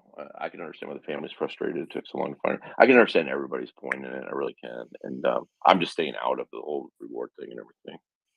Right. Well, I made a comment to Rose the other day that, I live on a lake, and right now I live in Alabama, and our lake is so dry. I mean, our docks in our neighborhood is on dry land. And if we try to put a kayak or even, my husband's John boat in it, you sink like almost knee deep in mud. And I just don't get why there wasn't tire tracks or Oh well, I mean, that's unless she was dumbfounding going too. so fast that, she had to be airborne or something. I don't get that. I don't either. And the thing is I know there's a lot of people that are saying, and keep in mind I was not there the night of the party. Obviously, I didn't get there until like 5 days later. A lot of people were talking about rain. However, I looked at the historical rain. I looked at the historical weather, and I don't believe there was any rain that night. There was, and there wasn't even that much during the day. There was like a shower. Like if you look on the historical data, there was a brief period, but the low was like 64 degrees or something like that. Um, so that is that confuses me too. Why is there no physical evidence? Because keep in mind they're out at Prosser starting the next day looking, because they know where this party was at. Why is there no physical evidence? It's and I don't know the answer to it. It seems like there should be. There was, like I said, I didn't get there till like 5 days after. Like the second night I was there, it did rain pretty hard for a couple of hours, but that's almost a week after the car goes missing. So there's already been the majority of, I mean, the intense searches. And keep in mind, the first day they were using helicopters, and they were shooting video from the helicopter. So I hope that they have maybe they have evidence of tracks, but it's bizarre. mean, This whole case is so bizarre. There's so many weird things to it. So, yeah, even, oh, I'm sorry. no, it's okay. Steve, I have quite a few people messaging me questions too, so I don't want to breeze past it. I know PhD. Okay, yeah, go ahead. So one was, Kiely, and you don't have to answer this because this is very personal, and I don't know if you even know the answer, but was Kiely brought up in the car or separately? Like, I guess there's been some chatter that she was removed from the car. I've just recently seen that before they took the car out of water. I'll be honest. I can tell you when the car was found. I know for a fact. 'Cause I've seen stuff. She was in the car. And I know people are going to ask about where she was in the car, and I'm not going to answer that out of respect for the investigation and for the family. I know that people are like that sucks. Like, why can't you sit? But um, I guess I would say those clues are probably, if you look at the footage, are there. I left as soon as we saw the nose of the car and he was willing to leave. I left. I did not want to see that part. There was originally talk of possibly removing her before, depending on how the car did coming out. And I don't, but then I know it changed. They weren't going to do that. They didn't want to touch anything. I don't know how it. I just don't know the answer to it. It could have gone either way. I know there was discussion of both ways, but I don't know how it ended up. And then also, from the party spot, like if you're standing up at the party spot, could you see from that area the spot that her car ended up? No, but you'd literally have to Okay. go through. I know you'd there's have like to a go through ton of forest. trees. Yeah. You'd go through a forest of trees. So she at least would have to go a good half mile and drive successfully on a dirt road between trees, before she could get to that area. There's no way to there's no like open pasture or anything to it. Okay. PhD. Hi guys. Hey. Hi Hello. Boo. Hi Holding Boo. on. Yeah, I'm holding on. Rose, are you ready? No. So I just want to thank you also for being out there and intercepting that news for the family. Like, holy hell. I can't think of anything more devastating than having to go through that.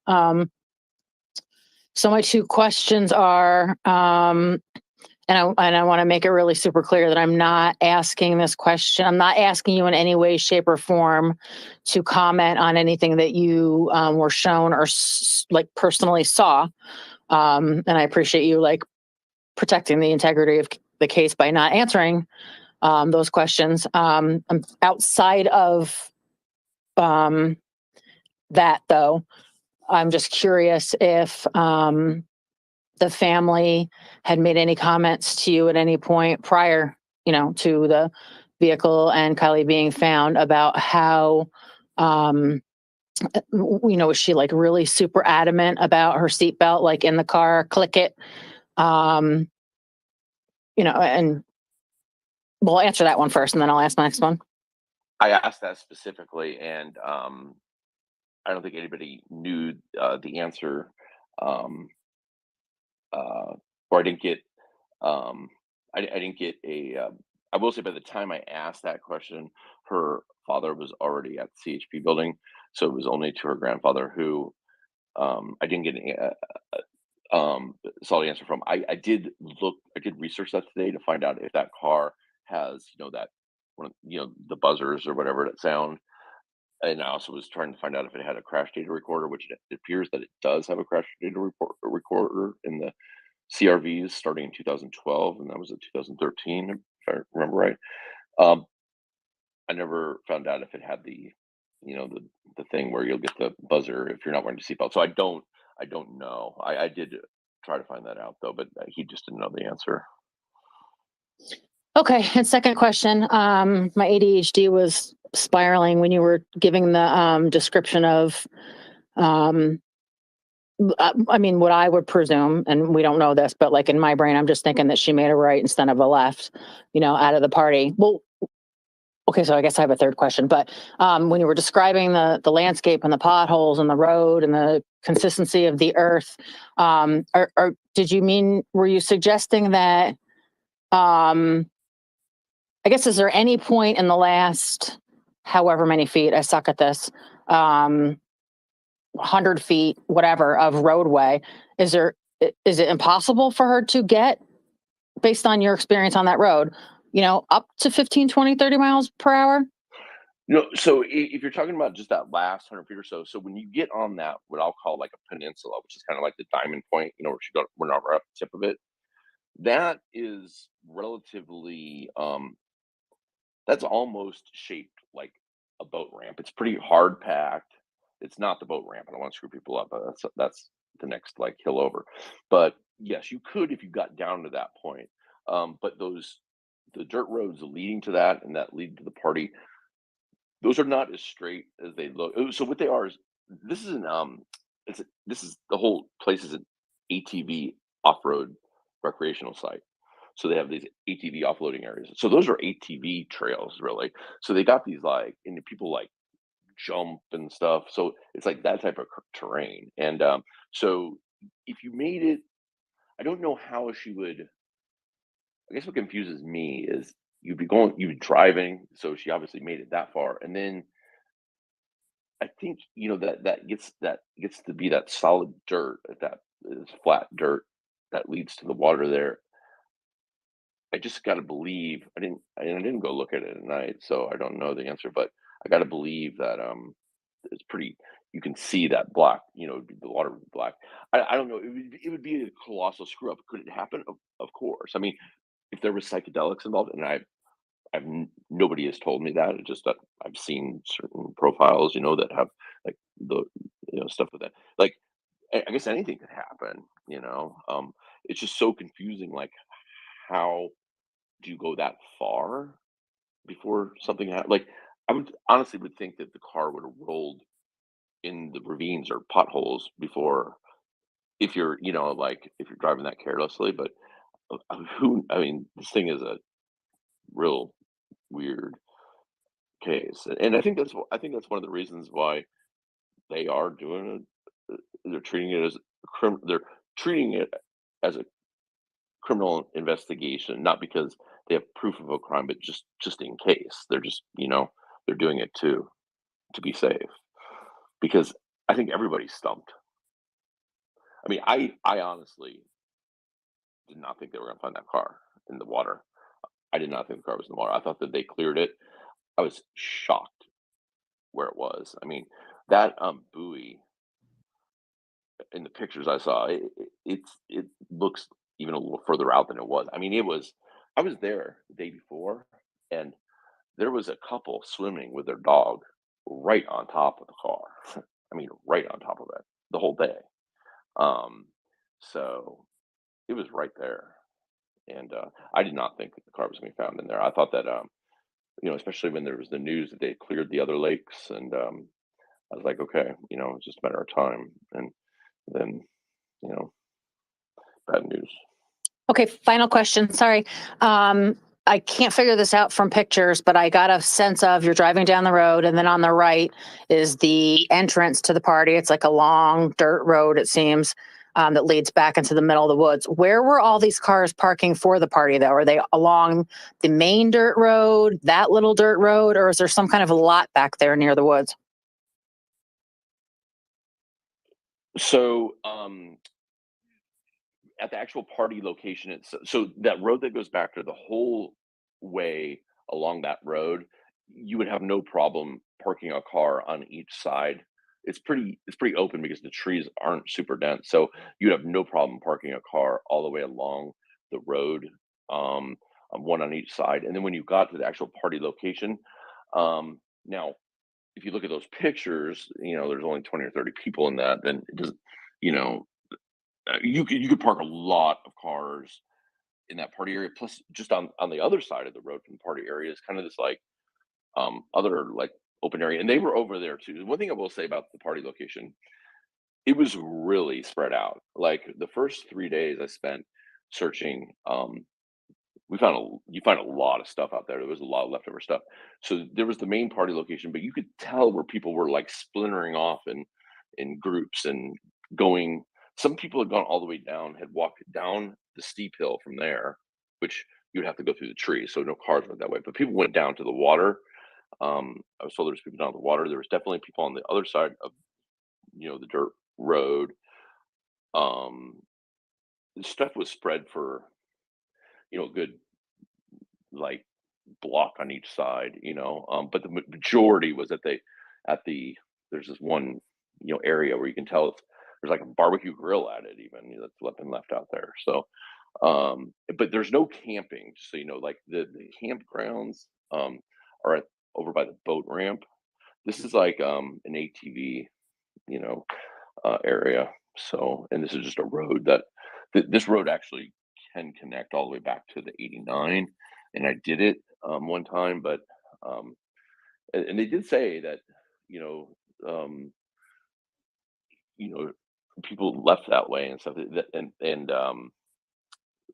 people went a couple different ways. So there's not just one way to come into the park. There's actually two, but at the very end they connect to the same outlet. But you can loop all the way around, and it's kind of it's confusing. But it would be a long, slow ride because you'd be on that really rough road the whole time instead of being on the asphalt for the first mile or so, like you are Have any of coming in the Kylie's friends mentioned anywhere publicly, since I'm not on Facebook, have any of her friends mentioned where her car was parked that night? Was it parked out on the main road? And maybe that's why she was facing that direction and went that direction?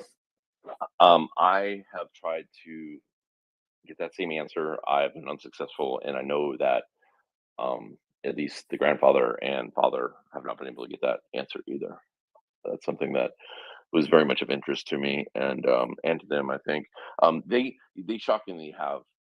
They're not getting information and sitting on it. They're not getting information. Now, I will say that I believe the mother is the lead, like the the person, the contact person for law enforcement, and I'm sure, and David even said this, that not everything probably flows down all the way, and I don't think he's just it's a different lifestyle, and like as far as like he's just like well, I'm told what's supposed to be told, and so she might know that. I did not meet her. Just so everybody knows, I did not meet the mom the whole time I was there. I never saw her.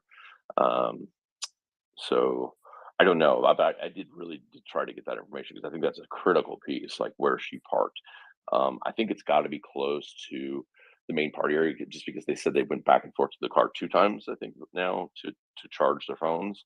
And if she was parked way down the road, I just don't think, especially when drinking, like you go back and forth twice. Hey, I have a question too.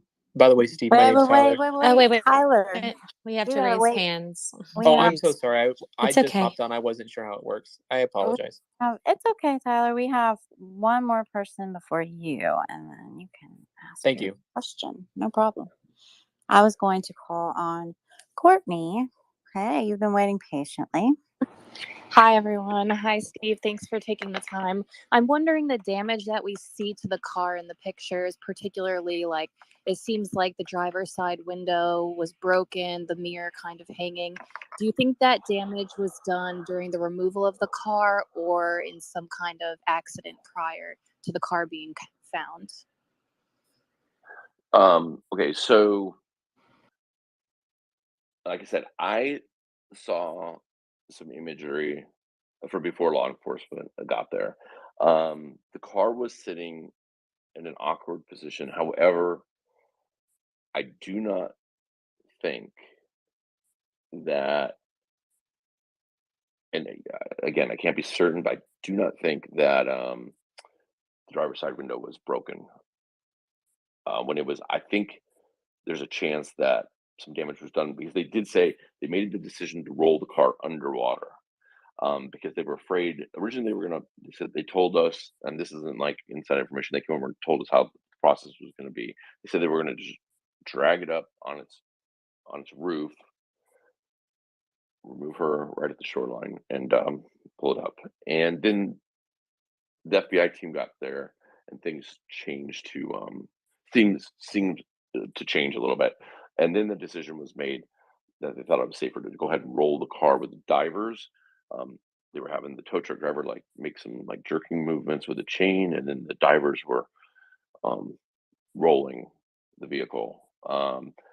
I think there's a chance that that occurred there. Now, I think you see some other stuff with the windows in the back and stuff, and that is, I believe, how you see it underwater. And I just have one more quick follow-up. Obviously, we've heard there were like hundreds of people at this party. Do you think that it might require speculation a little bit, but do you think there are or were any witnesses to what happened that just aren't coming forward for some reason? Yeah, I don't mind speculating about this because this really makes me mad. I um something is wrong here. um it is so silent in that town.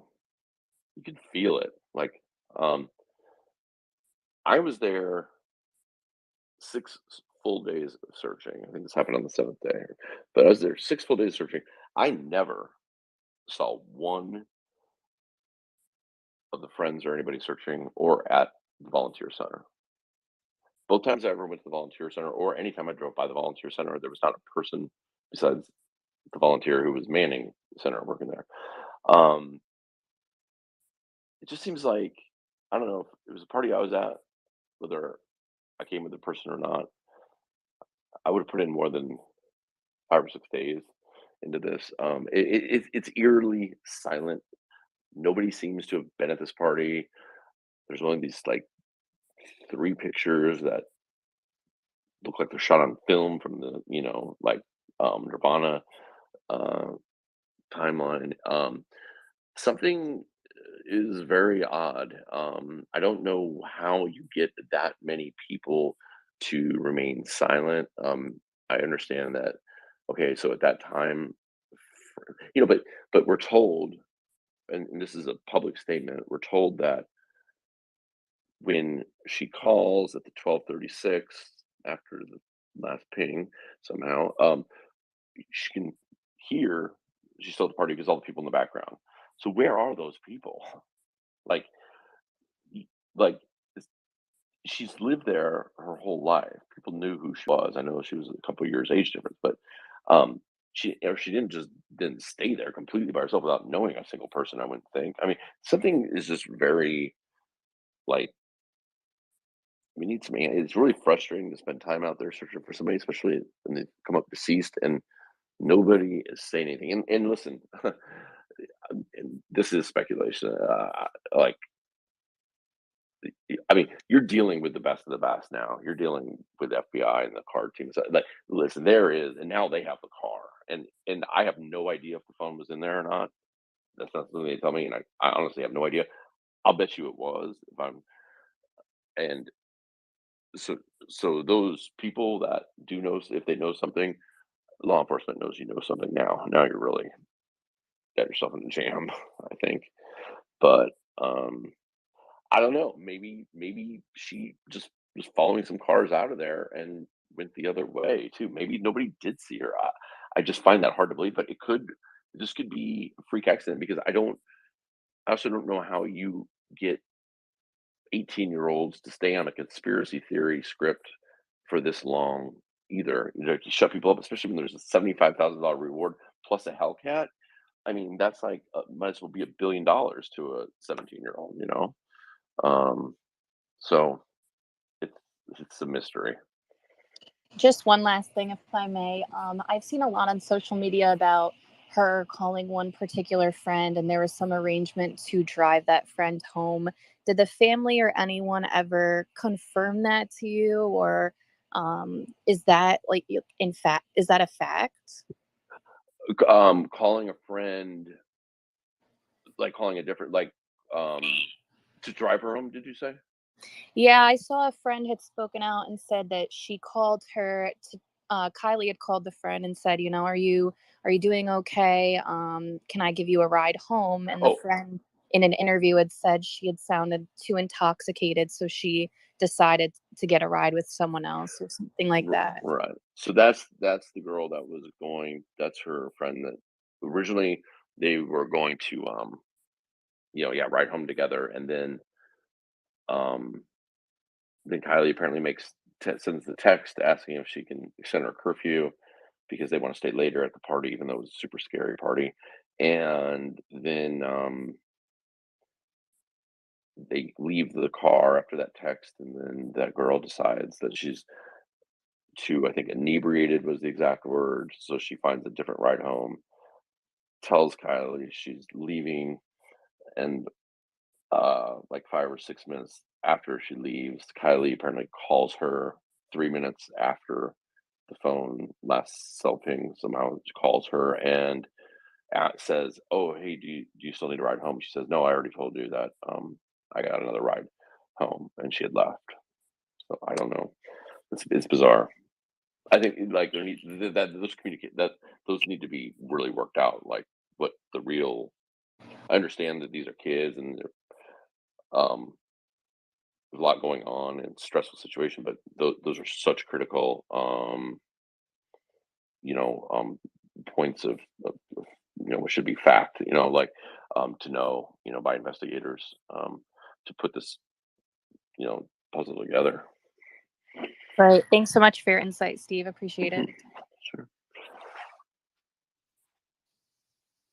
All right, Tyler, go ahead. Hey, sorry I hopped on there earlier. No, it's Steve, okay. Okay, thank you. Steve, it's great to meet you. My name's Tyler. I'm a YouTuber who's been covering this case. I appreciate some of the drone footage and things that you've done. I've been following your Twitter page and everything. Can you answer, yesterday I was looking at some of the footage. There was an area that was roped off. It looked to be about the size of a vehicle, and there was 4 orange cones, and then there was caution tape around it. Can you answer what that area was that was roped off yesterday? Yeah, so that got asked earlier, but it's been a while, so I don't mind explaining it. So, um, 3 separate agencies had investigations going on, and one of them being CHP. Which is And California Highway Patrol. oh, I'm sorry. Yeah, I live in California, so I forget. That's California Highway Patrol. And so they, um, a couple hours into uh, the find, they were taking like measuring sticks and poles, and then they had a camera like up on the higher lane, and they were doing all types of measurements. And they there was no piece of physical evidence that was surrounding. It seemed to be like an area of where maybe they think was a significant like crossing point or something. And I'm not dancing around the question. I didn't ask them, and they didn't tell me, but I can tell you that I had walked in that area earlier, so there wasn't like There there wasn't wasn't anything something. there. No, no, no. They seem to have all their stuff seemed to be very like mathematical based and like angles and stuff. So the measurements they were taking. So I have a feeling that was just a. I watched them rope it off, and I was like, "Oh, what is going on?" But they didn't seem My like they were thought treating it was like that maybe proxy. they had a picture that was turned in and they were thinking that her vehicle was parked in that location. Well, for it to be parked there, it would be one hell of a hike to get up to where the party was at. It would be long, and it would also be steep, and you have to go through these like pricker bushes and stuff.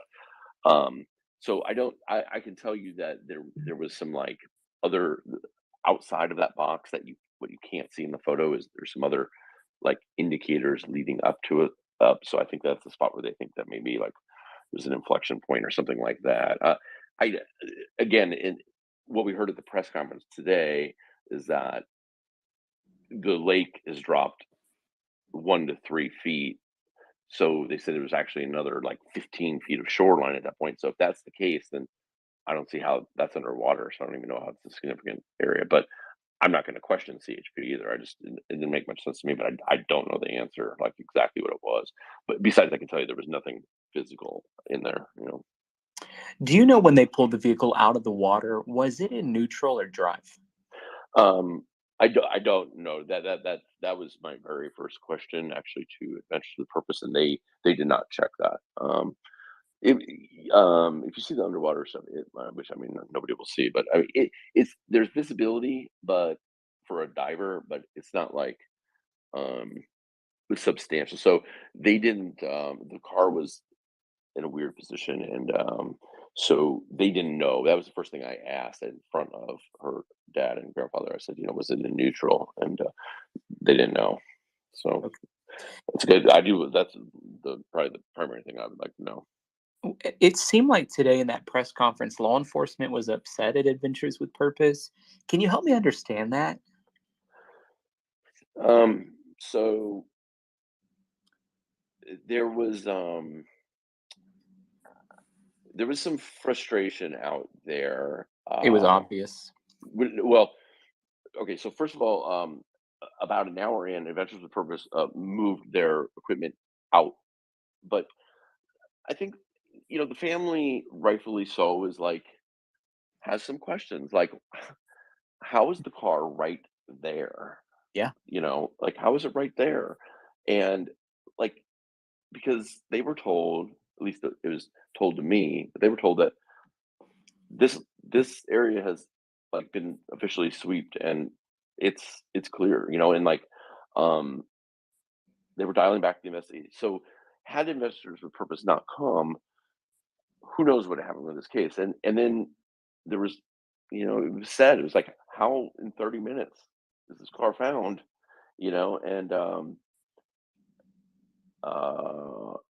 And that question got asked several times to those same people that you saw at the press conference that got asked yesterday to them in with a bit of frustration. And I think that, and they,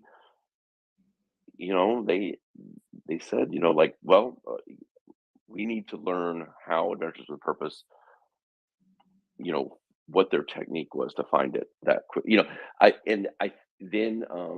So when that was happening and these questions got asked more than a couple times, then they came to me and to David and they started asking about the notification, not about how I notified, but about like they didn't ask. They were making statements that like, oh well, it was it was done by social media or something. And then I heard there's some stuff here I gotta be careful about, but I think that I don't think that So it had to do with how information about Kiely got out to the public. Yeah, but I don't think that it's safe to assume that a call wasn't made to the mother. I think they're separating it, at least the family is, I believe, like the call with Adventures with Purpose, and they expected a call from law enforcement, and I know that expected call went quite a ways, and that got asked about. Then the narrative kind of they seem to go on offense a little bit, and that's what I saw today. I don't care if they're listening in on this. I don't think that was handled really well. I still haven't gone Me back neither. I haven't gone back and rewatched it, but I could be totally wrong on this. But I could have swore that the very last question was something like, "Has the family said anything about the thousands of tips that have come in," or something like that? And it was almost like, and then they said the guy stepped in and said, "Okay, we're into the press conference here." The last question that I heard, and it was on the video that I was watching, and it ended when they're asking about the team-to-team meetup, and they didn't answer I'm sorry. the question. Yes, that you're right, and you're right. And then, so when the family stuff came in, I don't know. Like I felt like it was very much a like, we're not getting credit for the work type of thing. And I think that's stuff that can be worked out down the line. Like right now, I mean, they just found her. I don't think Adventures with Purpose was trying to like take. I mean, yeah, they said, "Listen, we found her. We did our job," and I'm not saying law enforcement didn't do their job. They did. Like once they found when she was found, they were meticulous in their investigation that I saw. So, but I just felt like today was kind of like, and I felt even kind of at me. There was some shade thrown with the notification, the way they said the notification thing. Well, you know, what was that family supposed? How long were they when we left last night after her grandfather said, "I just want to see the car and then we'll go," and that was a good. I don't know, 6 hours. We were there. They still would not say that. They're like, we can't say that there's, you know, like we can't make a notification to you because we don't know who, if there's a person in there. I mean, well, they did know at that point. They're like, we just know there's remains. So, how, at what point would have they? I know that they made a notification when they were digging up a dog grave, but I don't know why, like how long it takes for them to, how long would it taken for them to notify the family anyways. Well, Because I think a phone call takes about 10 seconds. That's the thing I Well, didn't understand. yeah, but I guess what I'm saying is like, at what point do they say, okay, we've got enough suspicion here that this is her, that we let the family know, hey, we're working the car has been found, it appears to be a body inside. I don't know when that called like. Well, to me, it was 1000% clear that they had told Adventures with Purpose, hey, you need to go search these other lakes because we've already cleared out Prosser. Our dive teams are focused on the 50 other ponds and lakes and streams that are around Prosser. And Adventures with Purpose from the jump wanted to go and search Prosser, and then they were basically told not to. And then they go and search it, and then within 35 minutes, they're able to find Kiely and the vehicle. Now, I have a lot of questions about that. One thing. All right, so let me just correct one thing there, because again, I don't want to pile on law enforcement, and I'll let Adventures with Purpose answer this, but that part I don't believe is accurate. Adventures with Purpose actually did want to search a different location. They wanted to start in a different order, and I'll let you ask them why. And I'm sure that they'll say why. I don't. Well, want they to said do it was that. because they had been given a tip from law enforcement on their Facebook page. About a different area? They said that they received confidential tips, things that they're not allowed to discuss with the public. So and what I'm saying is, I know what that confidential tip is. So, and I can't say, and I don't think that they're definitely not going to say. None of us are going to say what that is. However, I think that I don't think that they wanted to do Prosser first. I think there was a change of plans based on some confidential information that they received. But they didn't receive it from. They passed that on to law enforcement. I see. They're the ones who received So it. it was coming in through some of the work that you were doing. No. I take no credit for that confidential tip. It was somebody. They came in town and actually went to some restaurants and some legwork. I think they started talking to people, and I see. so Okay. that was they're 100% responsible for that and for the find and everything. But and the confidential tip, I didn't feed them. I didn't have any conversation with them prior to after it was announced that Kylie had been found. I'd never met them or anything, so I didn't give them anything. They did that all. They work. I mean, they have a great process.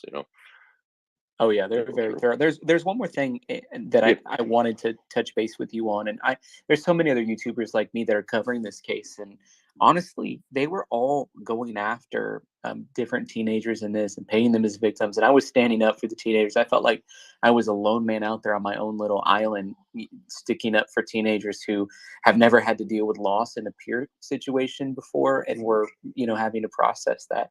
And I just felt like maybe that there was some misinformation about what was going on with the way that some of those local teenagers were handling the situation. Can you just share, what did the family think about the teen-to-teen thing, some of the other students that were involved in helping getting down to the bottom of this case?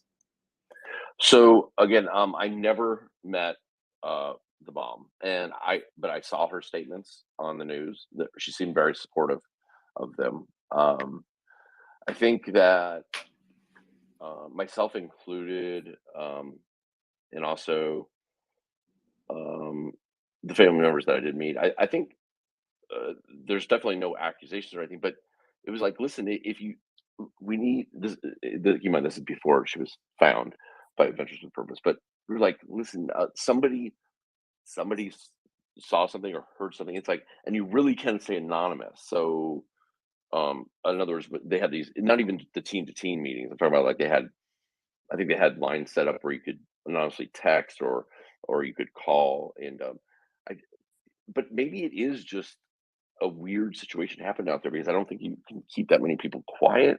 But there, I listen. I talked to I agree. How can you keep 300 teenagers quiet about a wild it's party? impossible, and especially with that size reward, and you got the guy offered a Hellcat. Like, but I talked to one of the girls that worked at the front desk at the hotel I was staying at. I could tell wasn't much older than high school. You know, like she's probably like 21 or something like that. And I talked to her, and I said, you know, like first of all, every business that you went to was plastered with posters, so everybody knew about this case. And so I was talking to her, and she said everybody in town is being really, really quiet. And she said, you know, there's part of the reason is there's a large Hispanic population there. That's like working, you know, working population. A lot of them are undocumented, and she was Hispanic, and so she knows that for a fact. And she said that there definitely is talk from the parents about worried about deportation.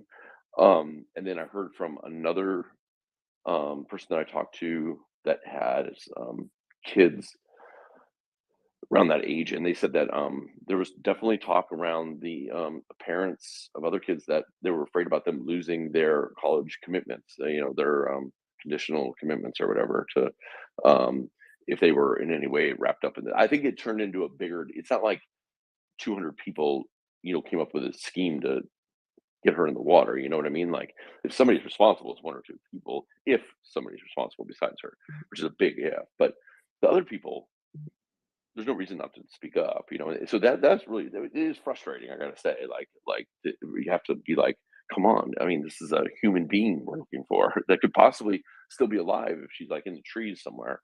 So you know, and so it was frustrating, you know, and it did get to the point where it's like, okay, if you're not talking, then why aren't you talking? You know, I'm so frustrated about it, as I think, you yeah. know, the vast majority of the public that was involved in this. Now, the family that you are in conversation with, is their initial hunch that it was a total accident, or did they suspect foul play, like in their gut? I'm not saying obviously evidentiary.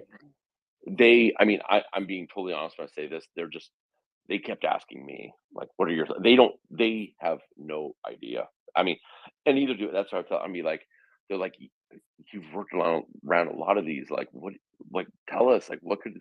And I would just have to tell them, be like, "David, I do not know. I mean, I'm like, this is so confused. This is such a confusing one." Um, they don't know. I mean, like, of course, he would bring up those scenarios. They would be like, well, they both would, the dad and the girl. They'd be like, maybe this happened. Maybe it was an accident.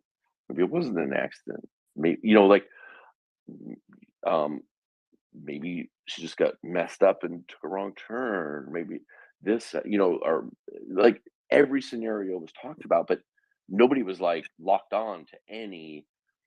um locked on to anything, because then you go like, but wait, that doesn't make sense because of this, you know. And there was always something that makes it not make sense, you know. Like I don't know how the car gets there from where it started. Yeah. Even if somebody was trying to get rid of the damn car, like it's still a weird spot, you know. So I don't. The whole thing is just such a mystery. Everyone is definitely confused by all of it. Is there anything that no one has asked that you felt like was important, needs to be brought to the light, and hasn't been brought to the light quite yet? That's a good question. Nothing that jumps up. I will say that everything that I asked of Kylie's father and grandfather, they didn't dodge any questions. They were very honest with me, and there was nothing shocking, you know, like, but That's a good question. Nothing pops out right now. I am like, there's nothing like, no, I guess the question, I'm just stumped. I really, it's, I just hope, I honestly hope that there's enough evidence there for even the FBI, where there's the best in the world. I hope that there's enough there for them to make a determination, you know? Well, did they say it was typical for her to be in the back of a car in a situation like this, especially when they said she had been seatbelted in one other report? So I haven't seen those reports, and somebody had asked earlier about where she was in the car, because I saw her. I don't want to say. I It sounds like, there's word getting out about maybe it's different areas or stuff. I don't want to confirm that, just out of respect to the family and to the investigation. But I have no idea if it's typical for somebody to be in a different area. I just don't have any expertise in, like, underwater collisions or anything like that, but especially underwater. So, and in the seatbelt thing, I don't. I mean, I know some of the answers too, but I don't know what's typical and what's not. So, I don't Well, know. thank you so much for your time. Appreciate it. Sure. Thanks, guys, for having me on. Thank you. Yeah, thanks, Um, Tyler. Thanks for the good questions. Joe, go ahead. Hey guys, I just really quickly wanted to jump on and say thank you to Steve for spending that time doing the searches and with the family. I know that was, like you said, really hard and emotionally intense. But I wanted to just thank you for all of the effort that you put in, and I just want to say, like, I know you're like the real deal. Like, you really care about the cases that you're working on, so I really appreciate that, because I know you've been helping me a lot with my brother. That's all. Thank you. Thank you so much, Joanne. And I promise you, we're not anywhere near. We're never going to give up on Vlad now that we're involved in. Yeah, you have that commitment from me, and right back on his case. So I appreciate the kind words, though, and I promise you, we're putting every effort into Vlad, because there needs to be some answers on that, obviously, and you guys need to find out what his status is, and hopefully we can help you do that. Yeah. Thank you so much. I appreciate it. Thank you, Joe. I don't know if it was PhD or M, so y'all can duke it out. I'll go first.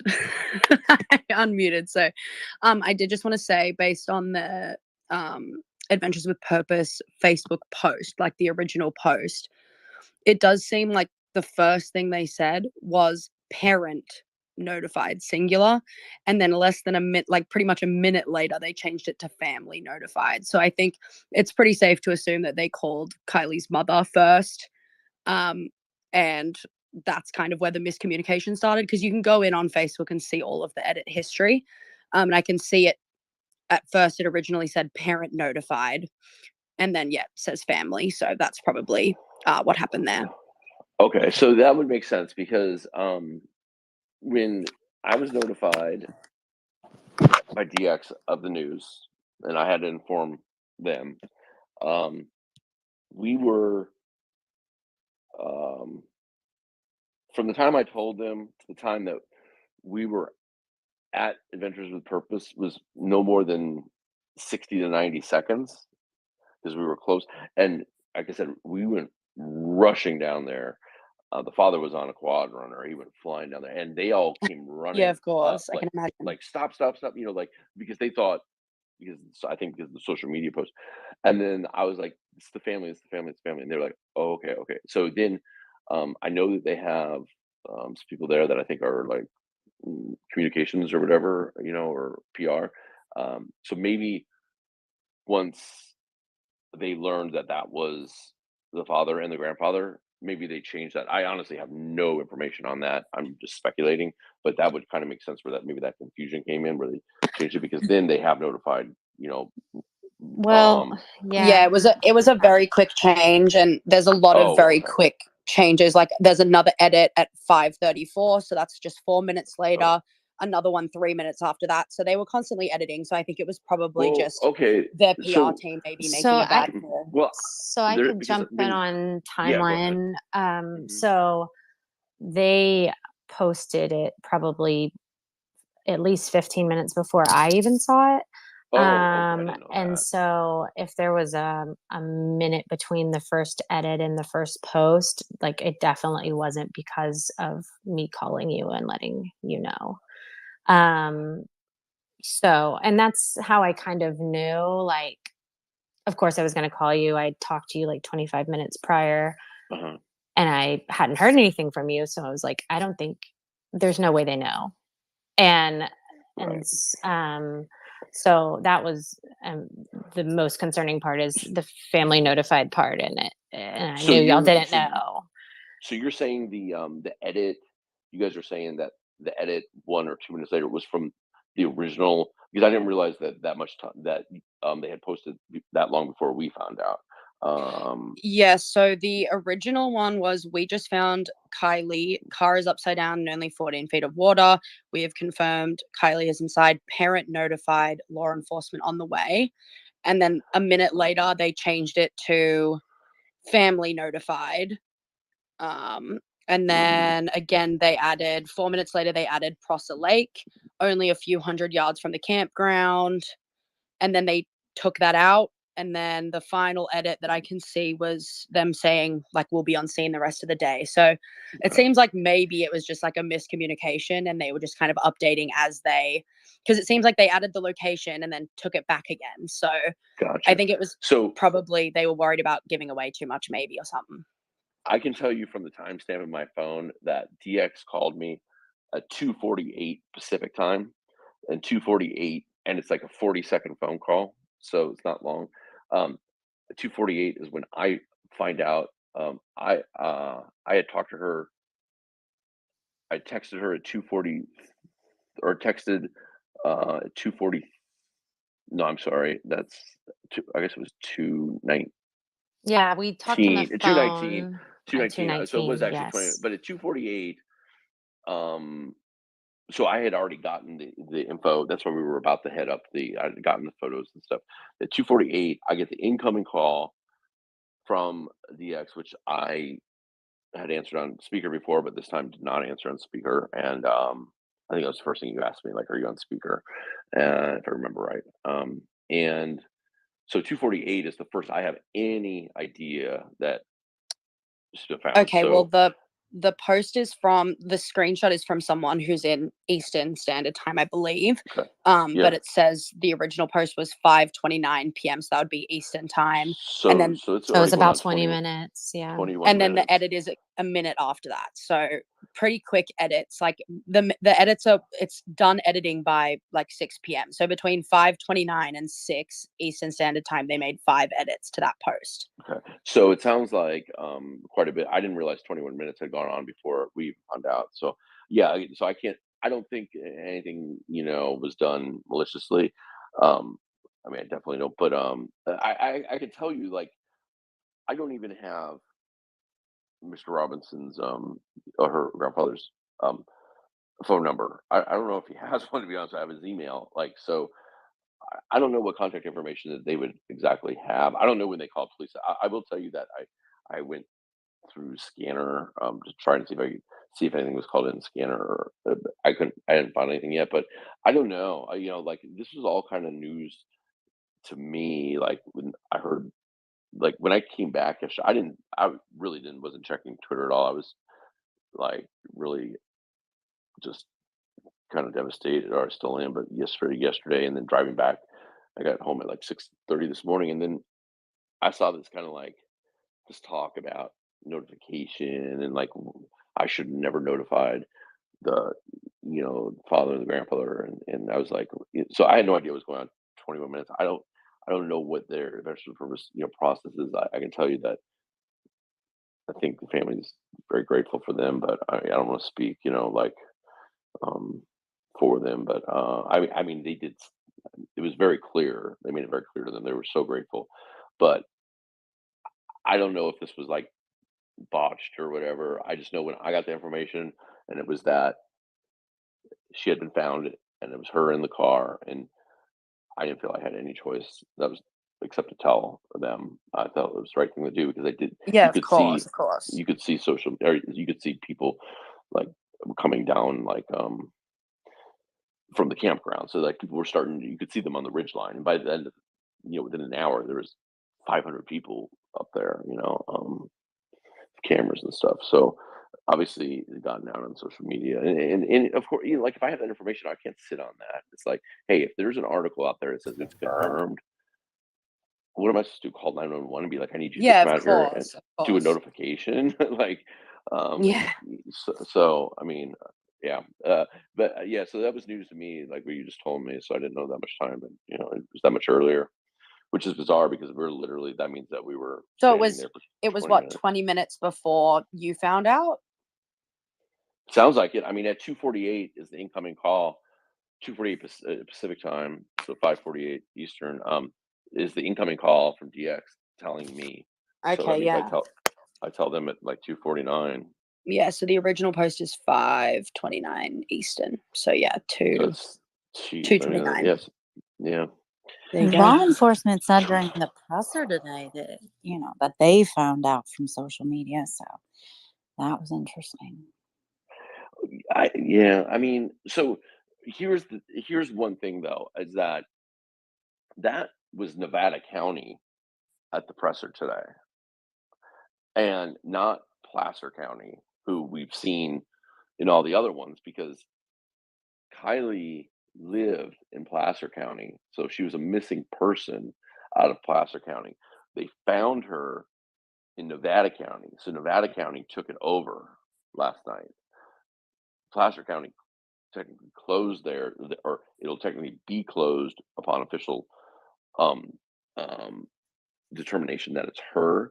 However, they have no reason to consider her a missing person right now. So that was a different agency that we saw today. Now they were doing them kind of joint before, but I think it was more Placer heading them up. So the Veterans of Purpose probably called Placer.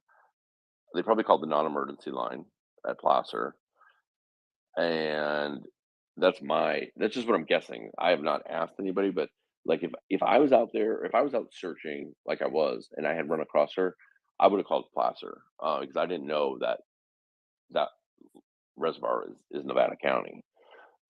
It crosses the county's changed like right at the water line. So That they makes might. sense.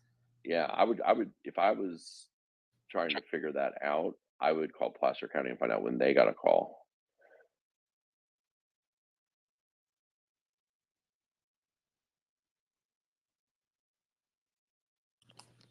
No, it makes a lot more sense. Yeah. And that they probably did and call them. I mean, that's just speculation too, though. But that's who I Right, would have yeah. called. But that would certainly make sense and probably make me feel better about the whole thing. All right, PhD, it's you in a second. Sorry, Steve. What were you going to say?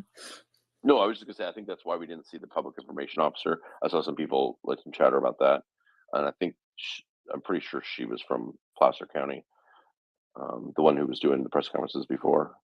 And today, that guy, the guy who, well, the female that led the one today, I'm pretty sure she's the lead detective now. And then the other guy who did the speaking was a guy that we had a lot of interaction with yesterday. None with her, but so that was a different kind. That might have been like, why the optics weren't that great. Where people, I think they were wondering why the public information officer wasn't there, and then why they didn't get a call. But I'll bet you Placer County did, and then Placer County probably had to relay it. They probably had I'm sure whoever took the non-emergency call was like had to call the supervisor and be like, hey, that dive team thinks they found a car, and they probably got to find out, okay, well, how do we do with this call? Like, and they're probably like, okay, we'll give it to Nevada County. There could have been some lag time there, just trying to figure out, those that might not have been worked out in advance, and it was a Sunday.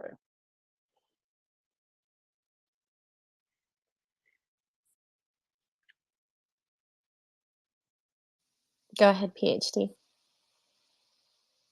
Pretty much everything Steve just said, but I just wanted to clarify also that I might have been responsible for some of that confusion yesterday because, I was kind of freaking losing my mind when I thought that, the family could have found out from Facebook. But I have scaled back on that since, also because Steve had mentioned that Grandpa didn't have a cell phone. It sounds like maybe Dad didn't have signal. So maybe, Mom tried to get a hold of him, blah, blah, blah. But whatever happened or didn't happen or how it didn't happen, I just, somebody had said something earlier about law enforcement being defensive. And I just wanted to clarify that I think it's all just a little bit shocking to them. I don't, in a situation where this wasn't a YouTuber with such a huge following, it's something that law enforcement probably would have taken a little bit more time to, and I don't think they're used to YouTubers with such a huge following. And I think that social media post kind of just threw them for a loop in that, from an incident command type situation, or especially where it's scaled back now and they have to call in FBI agents from here and CHP guys. I mean, they would have taken a little bit more time to start making notifications and make phone calls before whammo social media posts. So I don't know that he was necessarily defensive about that to me. I mean, maybe a little irritated, I felt, but Yeah, that's probably that's because they're not used to this at all. Yeah, and that's not a big county, and I think you're exactly right because listen, it was once we found out, it was literally like watching ants come down an anthill. The hills just started. People started coming down from the campgrounds, where you could tell people were parking along the highway and running down. And I mean, there was hundreds and hundreds of people um, up on the perimeter, and there was drones flying, and there was you could tell everybody had cameras out, and that was from social media, and I think that definitely caught everybody flat-footed. They're probably like, "Wow, this is happening in real time," because about an hour later, I saw all like unmarked cruisers like on the other side of the lake, like backing people up off the same, like getting people. They were everywhere. People were trying to come over on boats, and everybody wanted to like get pictures. And I think it really like how quickly when they have that size of a following, it happened, and it caught me flat-footed. I was, and it caught her grandpa. Let me know if you can still hear it. I'm gonna He did keep asking. He's like, do these show people have something. lenses long enough to like get a picture of my granddaughter? And the public or the liaison was like, the answer is yes. They're like, we're going to try and use the privacy screens, but if the wind's above about 20 miles an hour, we can't use them. So we're hoping that the wind dies down. And luckily that was the case. They were I will say one thing about law enforcement, they were so concerned and they were so concerned, and they wanted privacy for her, and they really respected, her body. And there was a lot of talk about that, about making sure that nobody saw anything or got a picture, and they weren't doing that. They were doing that. They were doing that for Kiely. And I thought that was really, really cool. The amount of time they put in. They even talked about, about letting it get to be dark, before they did anything significant. Just out of respect for her, not becoming a showcase, and I was really impressed by that. That was all the agencies were talking about. They were all coordinating amongst themselves, like how the divers could do certain things without, her privacy being invaded. That was cool.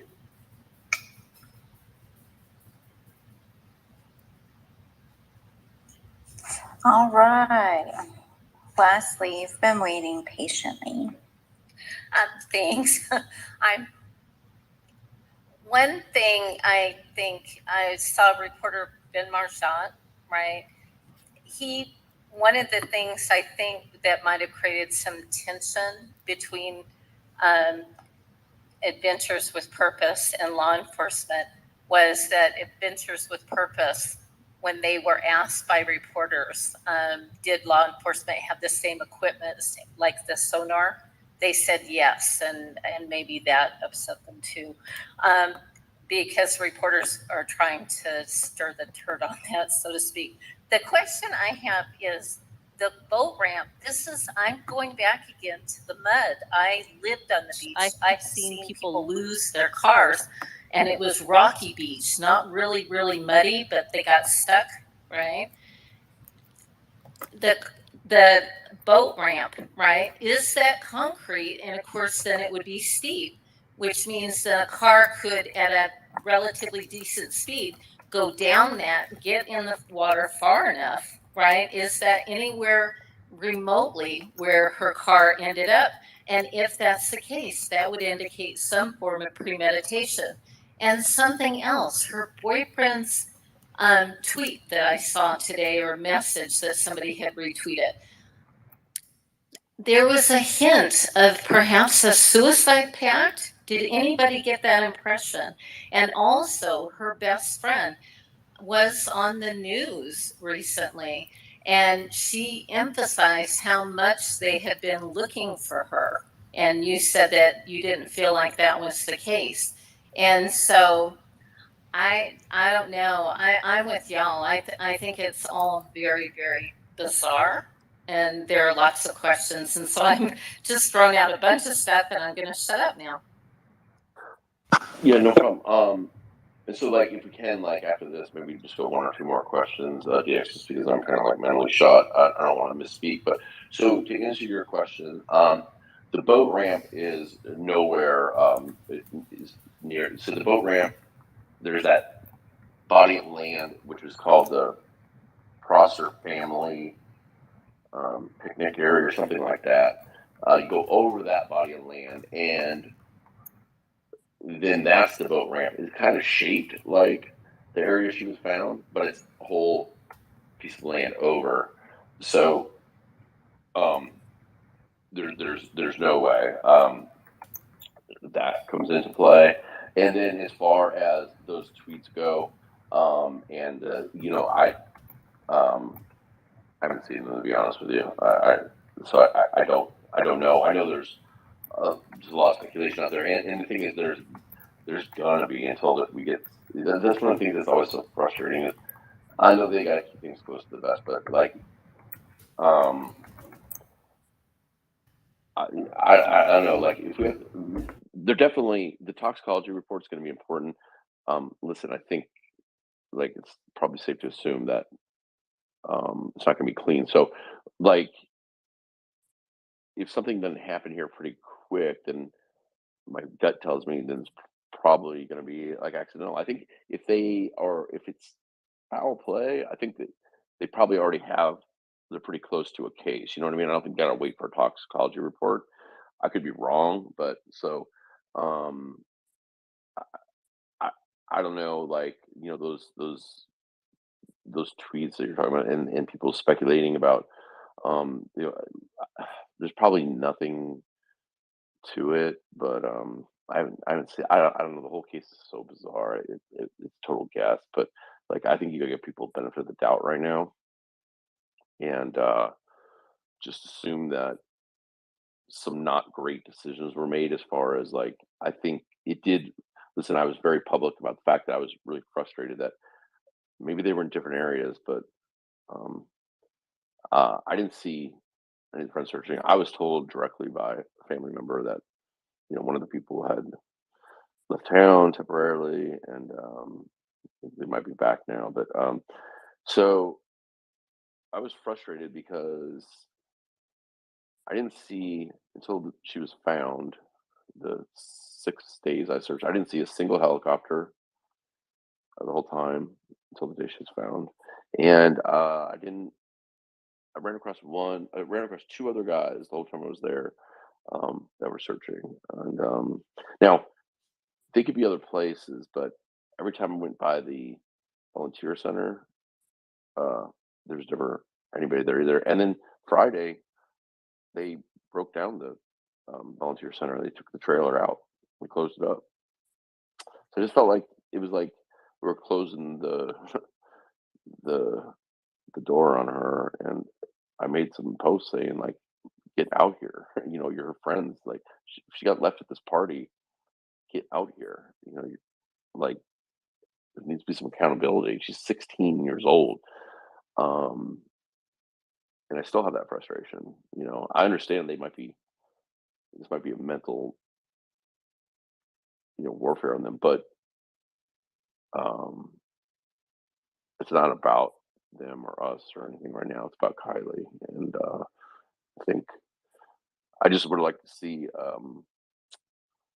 those that were with her at the party, whether they knew her or not, or had any interaction with her or not, kind of stand up and say, "Okay, we're gonna find her."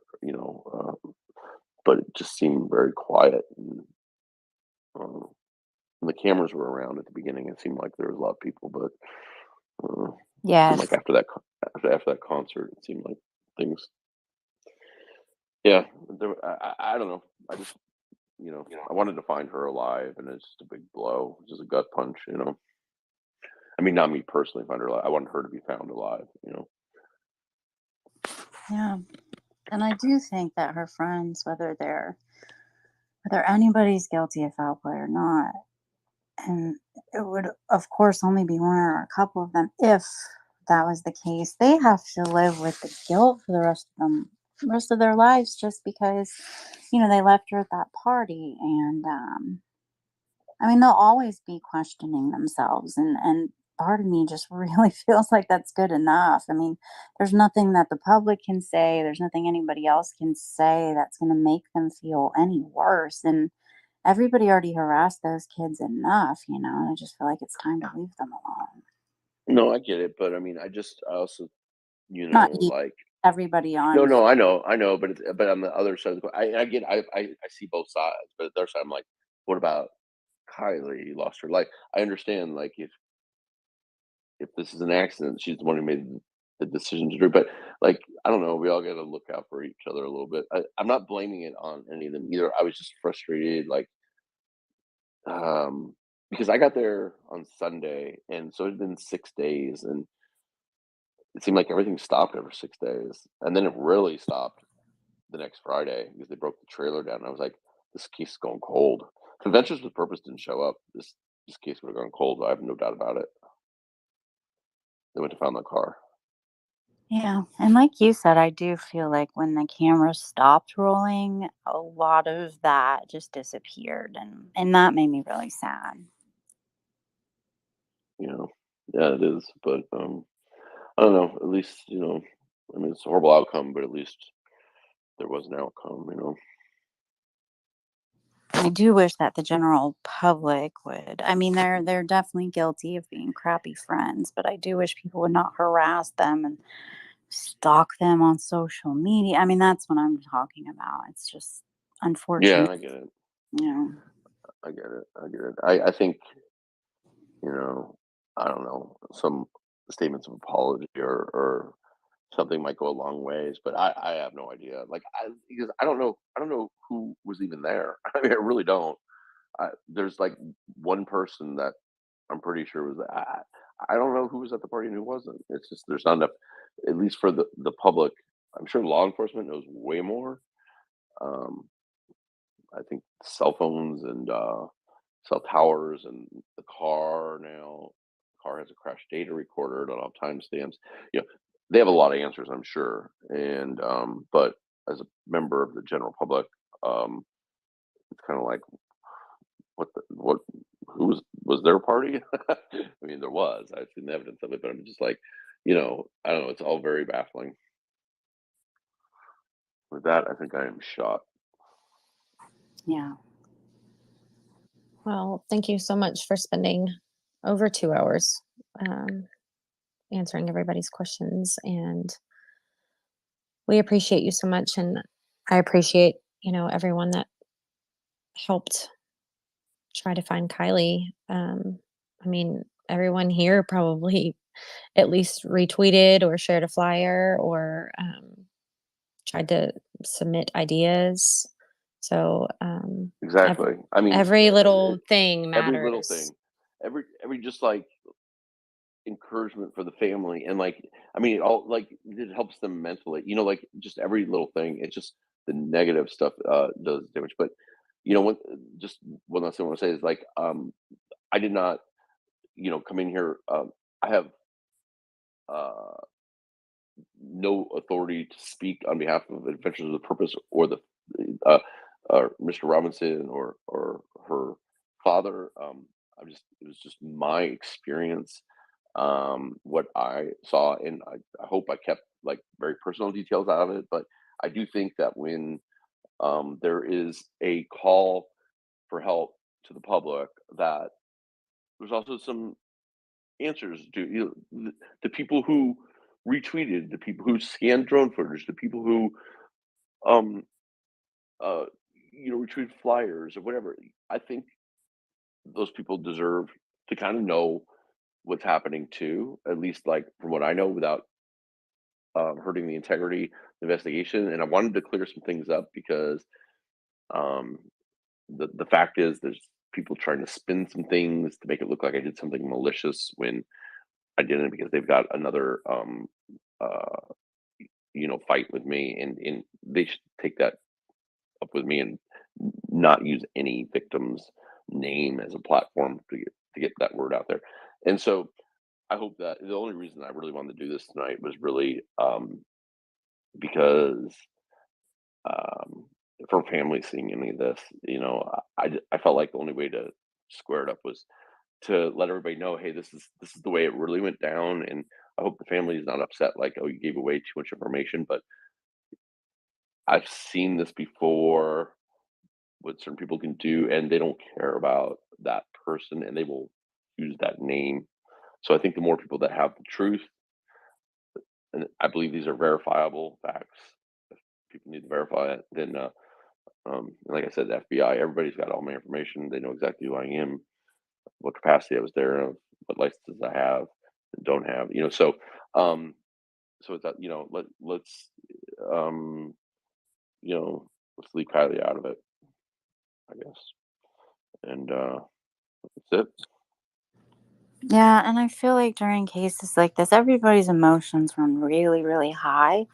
And it's not necessarily an excuse for people to treat everybody badly or anything. But I do feel like that's partially the cause of it, for a lot of people, not everybody. But these cases are very difficult and heartbreaking, and it's not easy doing what we do as a community. And I do thank everybody for putting in every effort possible and retweeting flyers, and nothing is too small to help.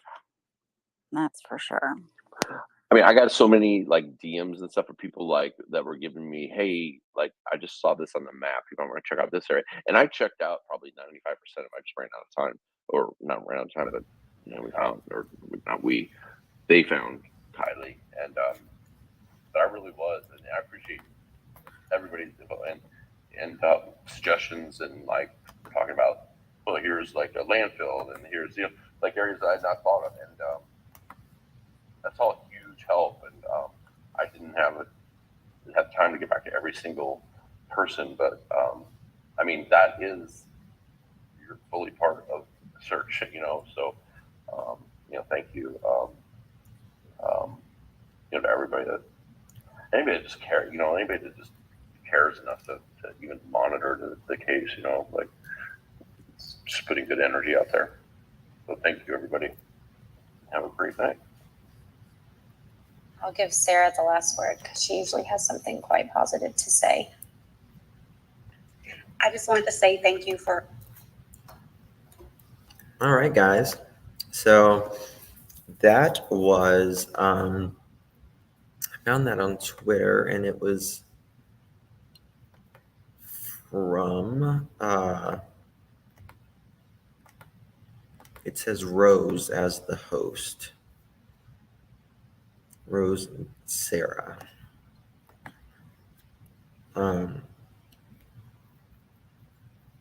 So look at this picture. Look at it.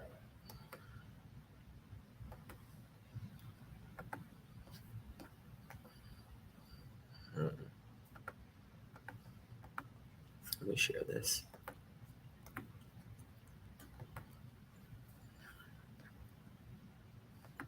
What do you think?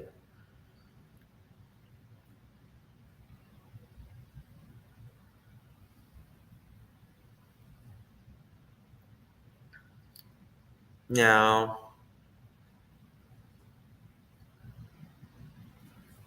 do you think she's going to drive down into the water, in your opinion?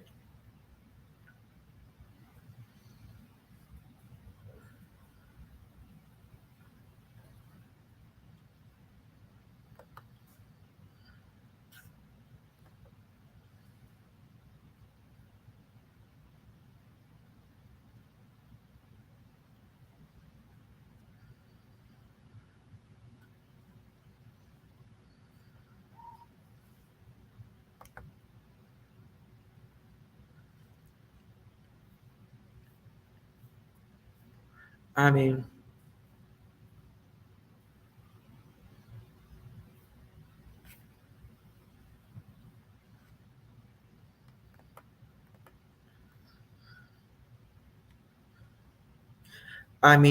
in my opinion, you would have to be so impaired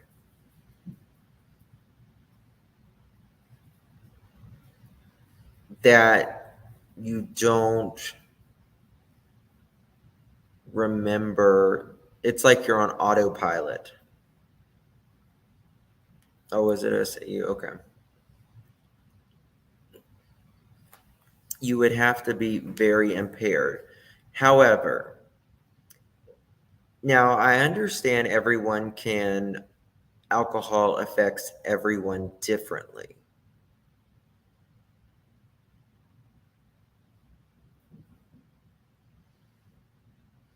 But, Sammy said her and Kiely were sharing drinks. She was only 16, and that is true. I don't even think she'd been driving a year.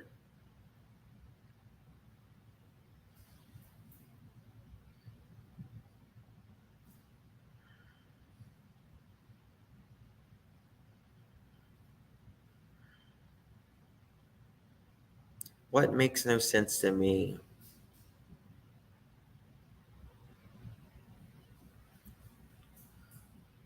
is the timeline.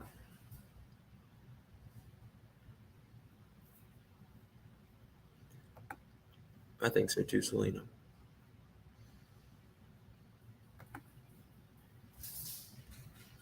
Let's remove those parts. What do you mean?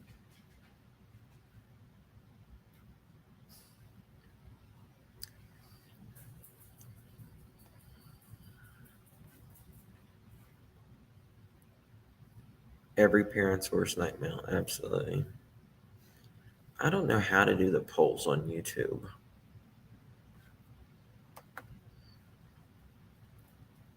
I need to figure that out. I think you have to do it through YouTube, but not StreamYards.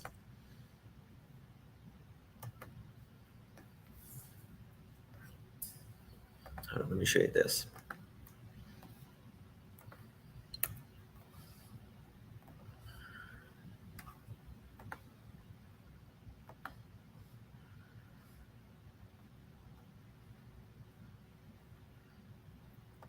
Now,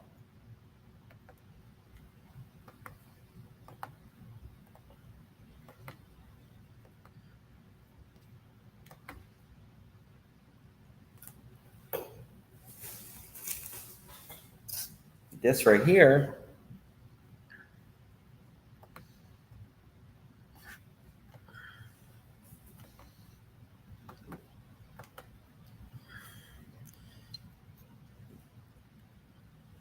I wonder what, Kiely's, God, leave them alone. They've been through enough. But stop. But I wonder how they would rate Kiely's driving. Was she a good driver for a 16-year-old? Was she cautious? Did she always wear a seatbelt? That kind of thing. Or did she, did she have a little more trouble with driving? Was she, scared of driving? Did she not like to drive? But to me, if Sammy and Kiely were sharing alcohol, you could assume. No, I don't even think you can assume. It's not nice to assume. Because everyone metabolizes alcohol, everything differently for that matter.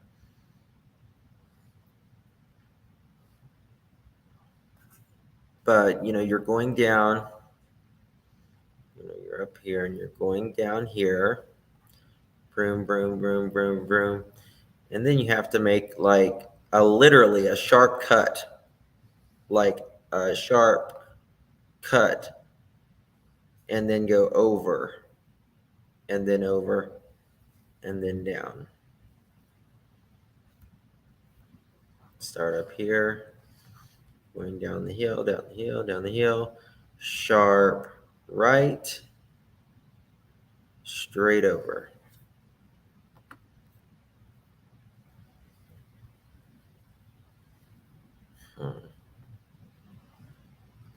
And the water was higher that night of the party. Yes, they said it was. Girls metabolize when it comes to alcohol is slower than boys. Really?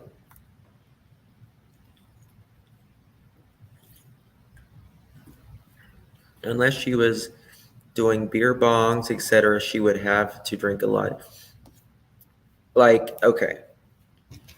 Probably the last time I drank, actually,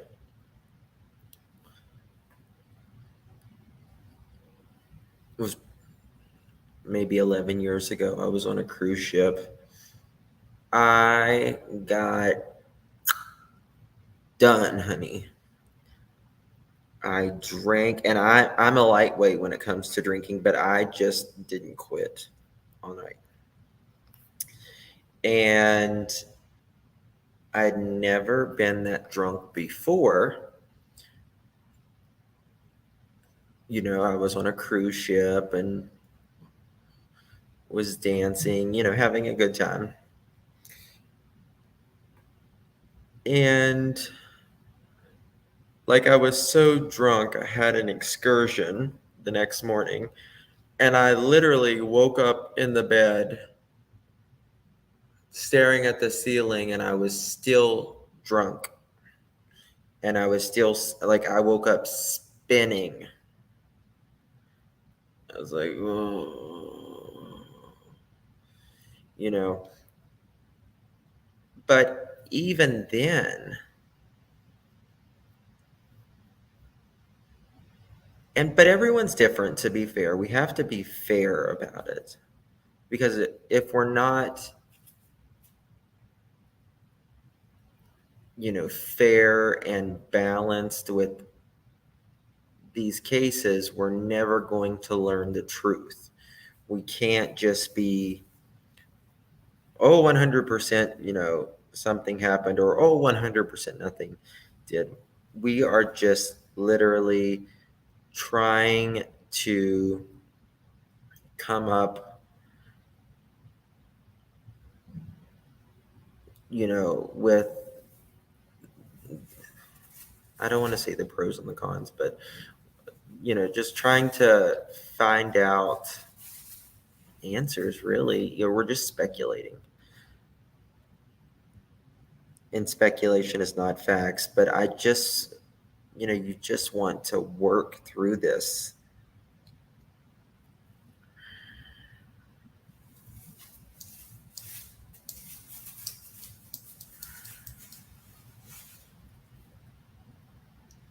I don't know.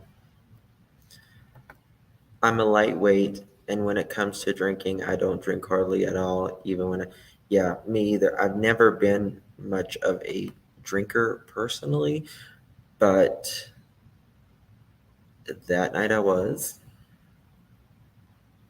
Yeah, going through scenarios. That's a good thing. So it's just very interesting to me.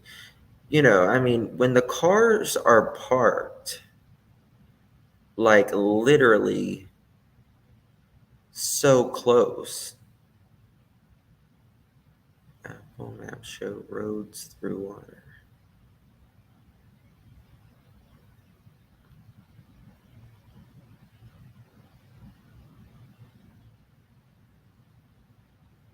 Well, this is an interesting post.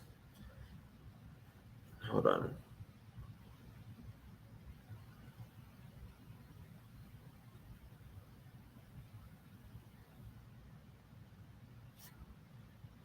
So I don't know if you guys have ever, I mean, I'm sure everyone has used the GPS. Now, GPS are more accurate than they were when they first came out, when did they come out? The early mid 2000s, right? Like, I mean, they've been out a lot before that, before the military, but have you ever seen you have your GPS and it's like drive straight and it's like you can't. That's the Atlantic Ocean, you know.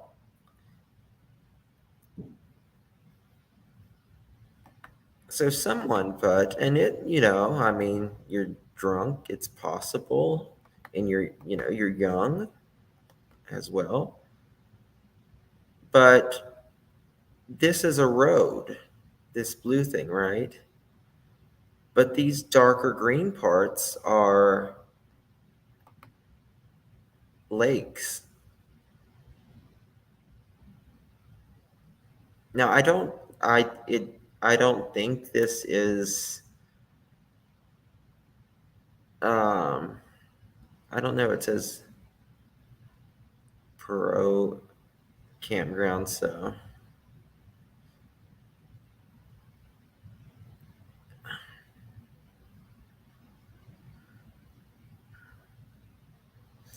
I don't know if but it's still an interesting theory. It says possibly she was following Apple Maps and simply took a road that was now covered by water. That's an interesting theory. I mean, it's an interesting thing to talk.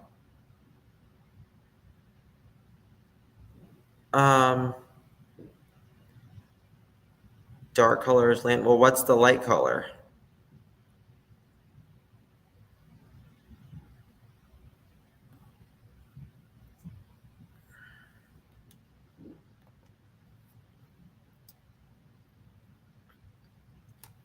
I mean, I see the blue here, but is this the ocean?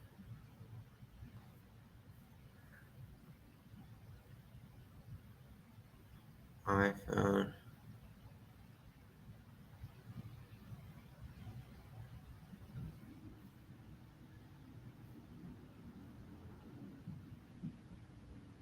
I don't know. I just thought it was interesting. I know the blues.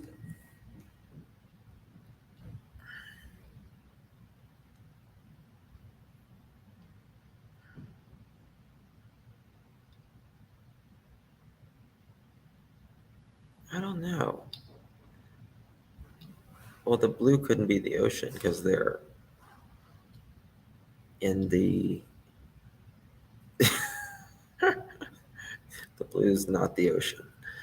I don't know. I don't have Apple. Blue is water, green is forested area. I was trying to have a valid argument there, but that failed.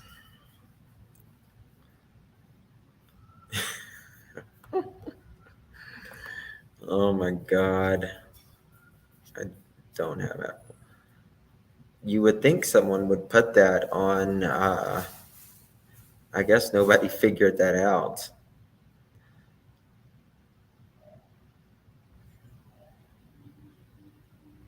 Like the darker green's probably like national forest or something, isn't it?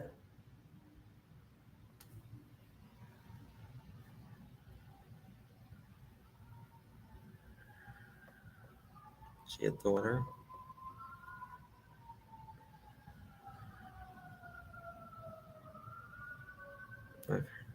But I mean, I have had like, especially like the old, the kind you stick on your windshield, those, they would be like, drive straight. And I'm like, where? Into the Atlantic? It's not, sorry, there's something crazy going on somewhere. I thought darker greens were more trees. I mean, it might be. I mean, it probably does, but that one doesn't.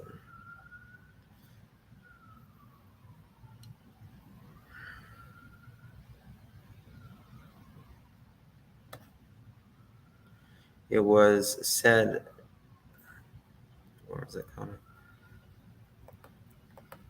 Even if you were drunk, if you accidentally drove in the water, you would either open your door or roll down your windows, then get out. Windows to get out. The windows were rolled up, and when they took the car out, not an accident. I don't know. Yes, it will. It really will, MJ. All right. I'm going to drop a link if anybody wants to come up and say anything about that interview or thoughts, questions, comments, concerns.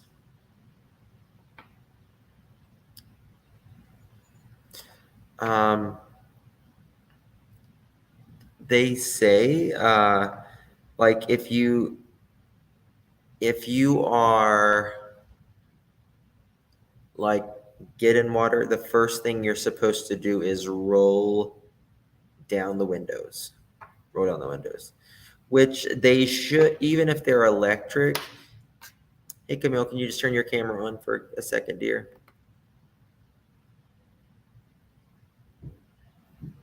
Thank you. You're good. You can turn it off. There you go. Thank you, dear. Hello, how are you? I'm good. How are you? I'm great. You always catch me when I have no makeup on, haven't done my hair, and have my glasses on. So I mean, you're just at home, no reason to do it. It's not a big deal. I just wanted to tell you thank you for giving us a place that we can come and throw these ideas back and forth. And for the most part, everybody's respectful. That, this is what detectives do. I'm not saying that we're at that level, but I'm just saying they don't sit and just follow one path.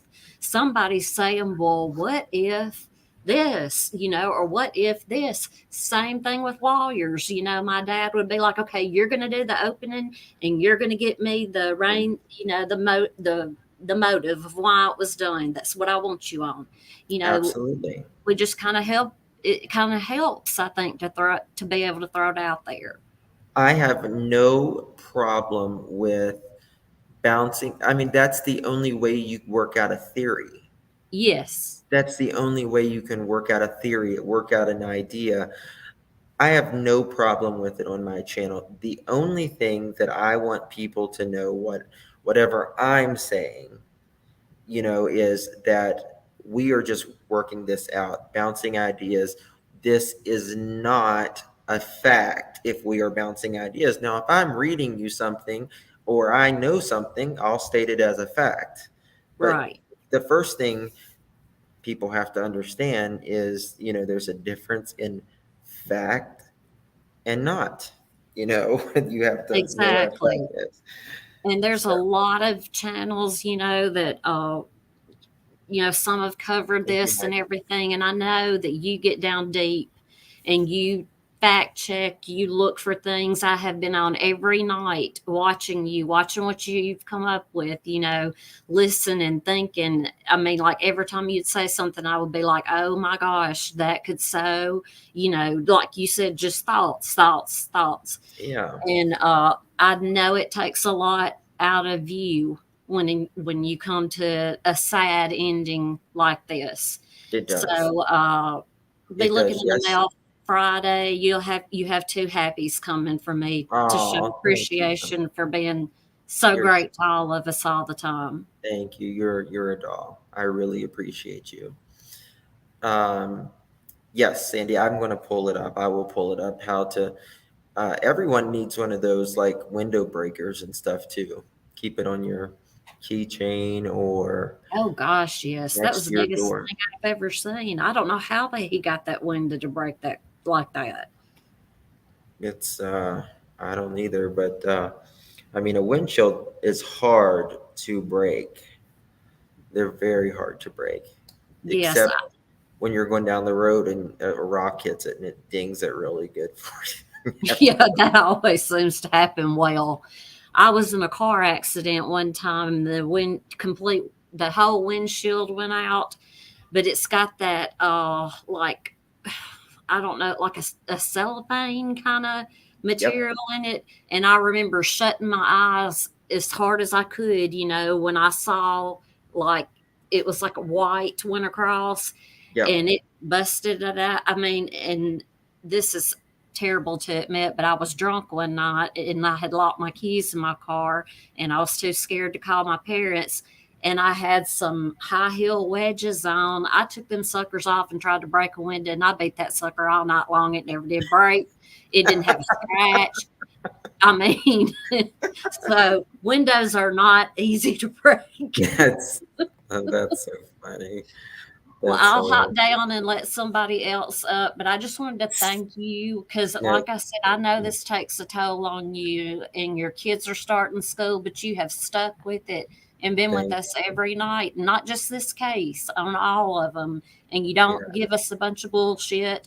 Well, We just sit and give our opinions. Like you said, we're not accusing somebody and saying, yes, this is what happened. This is what happened. We're saying, this seems a little suspect. This seems a little odd. This doesn't really fit. Can somebody make sense of it for me? Maybe I'm missing something that someone else can see. Well, that's what I mean. That's what police do, right? I mean, they have to work theories and stuff too.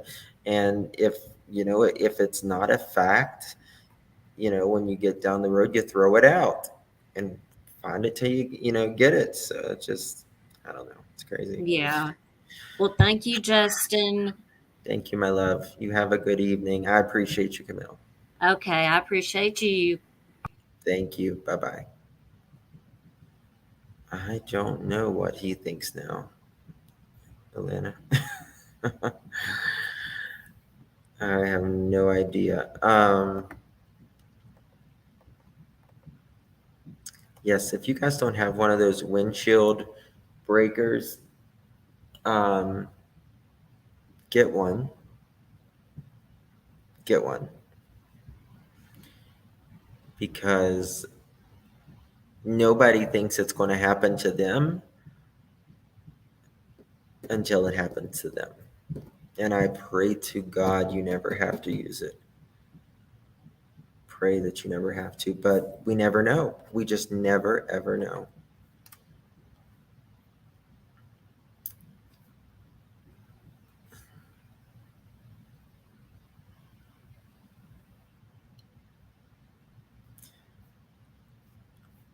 I'm just looking at some stuff here. I will, what I have more problem about than anything is just the timeline. The timeline is just what really bothers me. You just can't get from, I just don't, that's what bothers me so much. I mean, I know she's 16 years old and I mean, the best obviously outcome other than this not happening at all, but since it's done, is, you just don't want to think that this could be possible, that even a whole group of teenagers and adults, it makes it even sadder because there's adults there. But you don't want to think that all of these people could know and not say something about a human life. I don't think Molly will be going live because she is getting ready to go out of town. In a couple weeks, her and I will be in Kentucky. We will be going to I believe it's, I think it's 2.5 weeks maybe from now, for the Serenity McKinney case. We will be in that courtroom, and we will, one of the grandmothers wants us to go and show support. Marissa and I.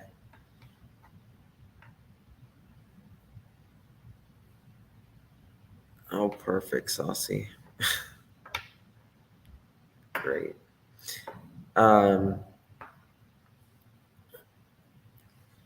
When I saw Serenity McKinney's case, it just touched my heart. And I think I was probably one of the first ones to bring it to YouTube, the Serenity McKinney case. And I just couldn't believe it. Devious, oh, thank you, Haiku. Blacked out and went in water or hit the head on steering wheel, knocking conscious airbag. Maybe Sammy speaks out after confirmed and not before. Okay. Thank you. Hi, IQ of 190. Thank you so much. Devious. Hello, dear. How are you? Right there, Barbie? Can you hear me? Yep, now I can. Can you hear me? Mm-hmm. Okay, I look awful. God, I've spent so much time on this case and doing everything else. I haven't done my makeup and hair. One thing, I've got a lot, but one thing. When I was watching Mel from the start of this case, love his channel, the woman caller, the first night before any of the Ronnie calls, she said she knew the guy that had stayed to clean up the lights from the party and everything. Mm-hmm. Said that Kiely was parked next to him, that he did not see Kiely. He laid down, went to sleep, and when he woke up, her car was gone, and he never heard it start, never heard it move. That's weird to me. And I'm with you on this timeline. It does not make sense. See, I was thinking about that, but how does it had to be later? Because if her phone stopped pinging at 12:33, right, she had to be in the water. Had to be. And you see them in at 12:30, and I'm sorry, I'm a country girl. We go and party out, in the woods when we were young. And I mean, it's just train of cars in, a train of cars out at 12:30. It's just so strange. And then bam, her phone's dead at 12:33. Now we can't pinpoint whether Sammy was right on the 12:36. That, could change. Mm-hmm. But those other times are confirmed that 12:33, that was done. And on the news, the camper said, and I think they even have like some film of it, of the cars going in and out. Oh, really? Yeah, I think I saw that on a news channel somewhere, but Hey, don't Kim, quote can me you on share your that one. But it's just kind of strange. The seconds? timeline does not make sense. And all of us that have followed true crime, when things don't make sense, something's wrong. Yeah. Make it make sense to us. Yes. Hey, So Kim, I appreciate your channel. I appreciate the free talk. Everybody's respectful. Thank you. Great. Everybody's kind of on the same page. We're all going, hey, wait a minute. What's going on here? And Yeah. I think that woman, got kind of, it faded out because of the Ronnie calls. So nobody remembered this call. And, Ronnie was suspicious to me and all that kind of stuff. But that woman saying that guy's staying there, not hearing her car start or move, it's like, did they roll her into the darn water? I heard somebody say Sammy was wet. Now, I don't know if that's true or not either. But it's strange. And Tony, that dream chaser guy, I recently was following him. And the one night we said, how do you know her? Well, when Austin or somebody went up there and was walking around, she was staying in her car there. So it's just strange to me. And there's strange people involved. And I think to myself, I hope the FBI is on it.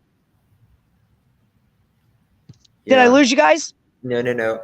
I was reading this comment. My phone's dying. So anyway, I'll let you guys go. But I just wanted to mention that call. And I don't know if anybody can go back because I haven't went back on to see if Mel still has that video up with all the calls that he's had because I was there live. But anyway, thanks, guys. Thank you, Barbie. Appreciate you. Bye-bye. Come up anytime. Hey, Kim, if you don't mind, could you just kick on your camera for just 1 second and you can turn it off right after that.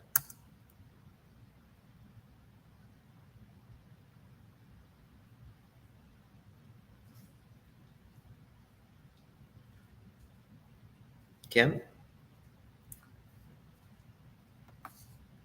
Hers got froze. Her generic name is Lorazepam. What? What? Like,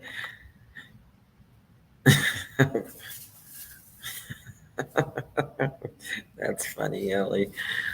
That's funny.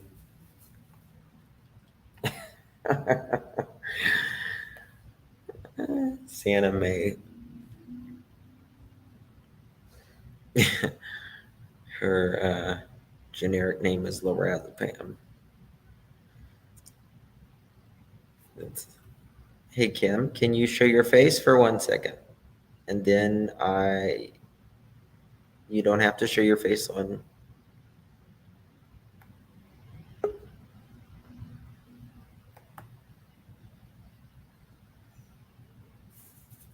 Hey, Mama Dina Middle, can you turn your camera on for 1 second? Please. There you go. You can turn it off. Thank you. Hello. How you doing? Hold on. I got to turn my TV down. You're fine. Let me tell you something. This lady here, she's a smart cookie. She is a smart cookie. Sometimes she really... Yes, Selena. That's it. She, Okay. How you doing, lady? I'm okay. How are you? Good. Good.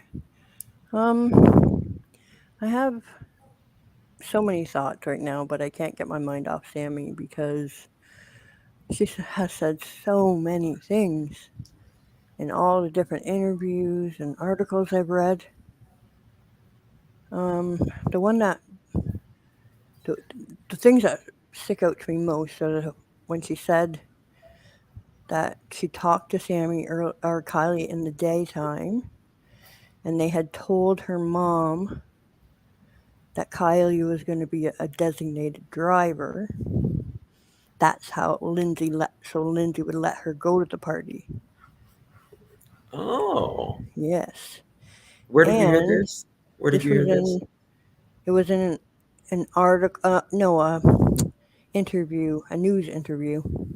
I'll send them to you when I find them. Okay. And then after she said that, then she was there with her at the party the whole time, all that stuff, but then left her for an hour and a half, apparently from 11:30 till 12:25. Even though, she can't really account for that hour and a half. And then after that, she called her at 12:36. So in my mind, like, there's no way Kiely knew all those people because they didn't go to the same school. So it's not like these were her friends. These were future peers going to college. Sammy is the only person she would have known there. So Sammy was the reason she was there. Yeah. Because Sammy invited her. And then later she says that they were going to text her mom to say, for Kiely to say, I couldn't find my friend so that she can get even longer. But that text, I don't think got through, is her exact words. Or that text didn't go through. Well, and then they talk about texting all evening. They text all evening, her mom, Jagger, everybody. And then the last call that ever allegedly went through was hers. Yeah, exactly. That doesn't make sense. Yeah. And of course Kiely couldn't find her friend because she was in the damn car already going home. Yes. Exactly. So, there's a lot to be suspicious with Sammy. And not just suspicious, but just irresponsible. I mean, at best, she was completely irresponsible. At Absolutely. best. I mean, she's young, I get it and stuff, but these are, I mean,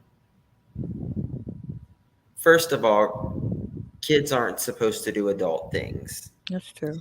But let's be real. It's also the real world. I was doing adult things before I was. Oh, me too. So, but, I mean, we have to talk to them. Absolutely. We have to talk to our kids. Absolutely. And I had parents that didn't talk to me. You don't leave your enemy. Yeah. You don't want them to. You don't want that on your conscience. The rest of your life. That that what if I could have saved a human life. Absolutely. And if anything, I mean, Sammy's going to have to live with that. But I mean, we have to look at all the facts that we are presented with. And she presented us with a lot. Well, yeah. I mean, in the beginning, it was, there was a bunch of old creepy guys around there, trying to get us to do this and that. And then another interview, she's like, nope, everyone was our age. Everyone was nice. Nobody was doing anything. I'm like, well, hell, are we talking about the same party here, Sammy? Right. And we still have no confirmation that there was 200 to 300 kids there. I mean, yeah, the cop said, yeah, there's 200 to 300, in their post on their page. But I mean, they didn't find Kiely either. So where the hell are all these photos? Yeah. There would have been mountains without of a doubt. photos. There would have been. Even your 21, 22, 23, 26-year-olds take photos. You know what I mean? Not to mention the teenagers. I mean, like I've said, out of 300 people, if 50 of them, which is very conservative, took 10 pictures each, which is very conservative. Yes. Out of the hours that they partied, that's 500 photos. Yes. Now cops are saying 400 kids, Susan Goin says. Well, I've heard anywhere from 100 to 400. So, regardless. There's so many different stories, you know what I mean? Like, they left at 12:30 or caravan at 12:30, but her phone went off at 12:33, and some other person came up and said they saw her at 1 o'clock, and that's why the cops put it on at 1 o'clock at first. And there's so many different stories. That's why it's not making sense to us. That's why we, in our conscience, know that something's not right. Princess Margaret says, God, I'm 63. I always got my phone flying pictures. Exactly. Exactly. I mean, usually anyone 26 or under, they can't move 10 feet without taking a picture. Absolutely. So they always Every got their 10 phones in feet. their faces. Oh my God. Yeah. So, I mean, it might seem like we're attacking Sammy and stuff, but we're really not. I mean, we're only trying to make sense of what she told us. Well, I mean, it's not attacking it exactly. It just you want to make sense. It's like, well, Sammy, you said, that there was no, first you said, there was old men there, and this and this and this, and then like a few days later, your whole story changed. It's like, Yeah. well, why the hell is it changing? Absolutely. And The she was truth is scared. It always was the scary, same. she said. She said it was scary. Yes. But she Yes. wanted to stay. Right. So, a lot of inconsistencies. There really is. And we were talking about the area where she would have went down into the water is just not making sense either way. She went out the one way where everybody's saying she would have had to make 2 wrong turns, and the way you were saying is too much of an angle. 1 second. Of a sharp turn.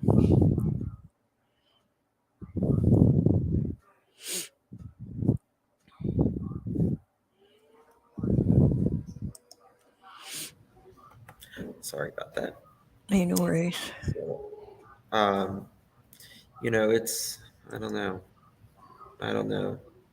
Hopefully we'll get answers sooner than later.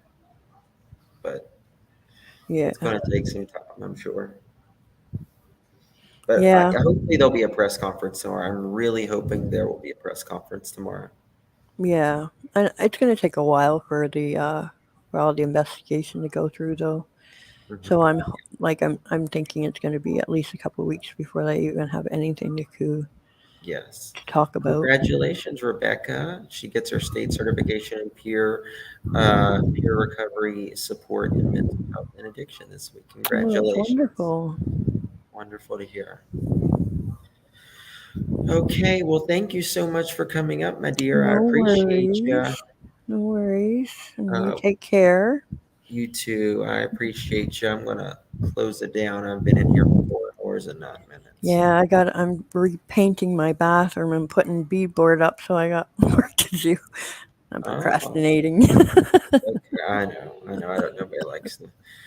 But it'll look good once it's done. It sure will. Yeah. All right. Take care of yourself. You too. All right. Bye-bye. Bye-bye. Okay, guys. Well, I'm going to jump off of here. I was planning I can't on... find it. What is it? Sorry. No, you're fine. You're fine. I was planning on being on here about 30 minutes, and now it's 4 hours and 9 minutes later. I was going to do another case today. We were going to start another case, but I'm glad we did listen to that. I think we learned a lot and heard a lot. Oh my God, Gone Girl. Thank you, dear. Thank you so much. I appreciate you. You are so good to so many of us, so appreciate it.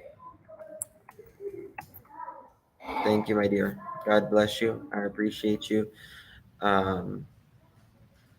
You guys have a great evening, and let's just pray for all these victims who are lost out there and need answers. The family need answers. So appreciate you all. God bless each and every one of you. I will talk to you tomorrow. Good night. Bye-bye.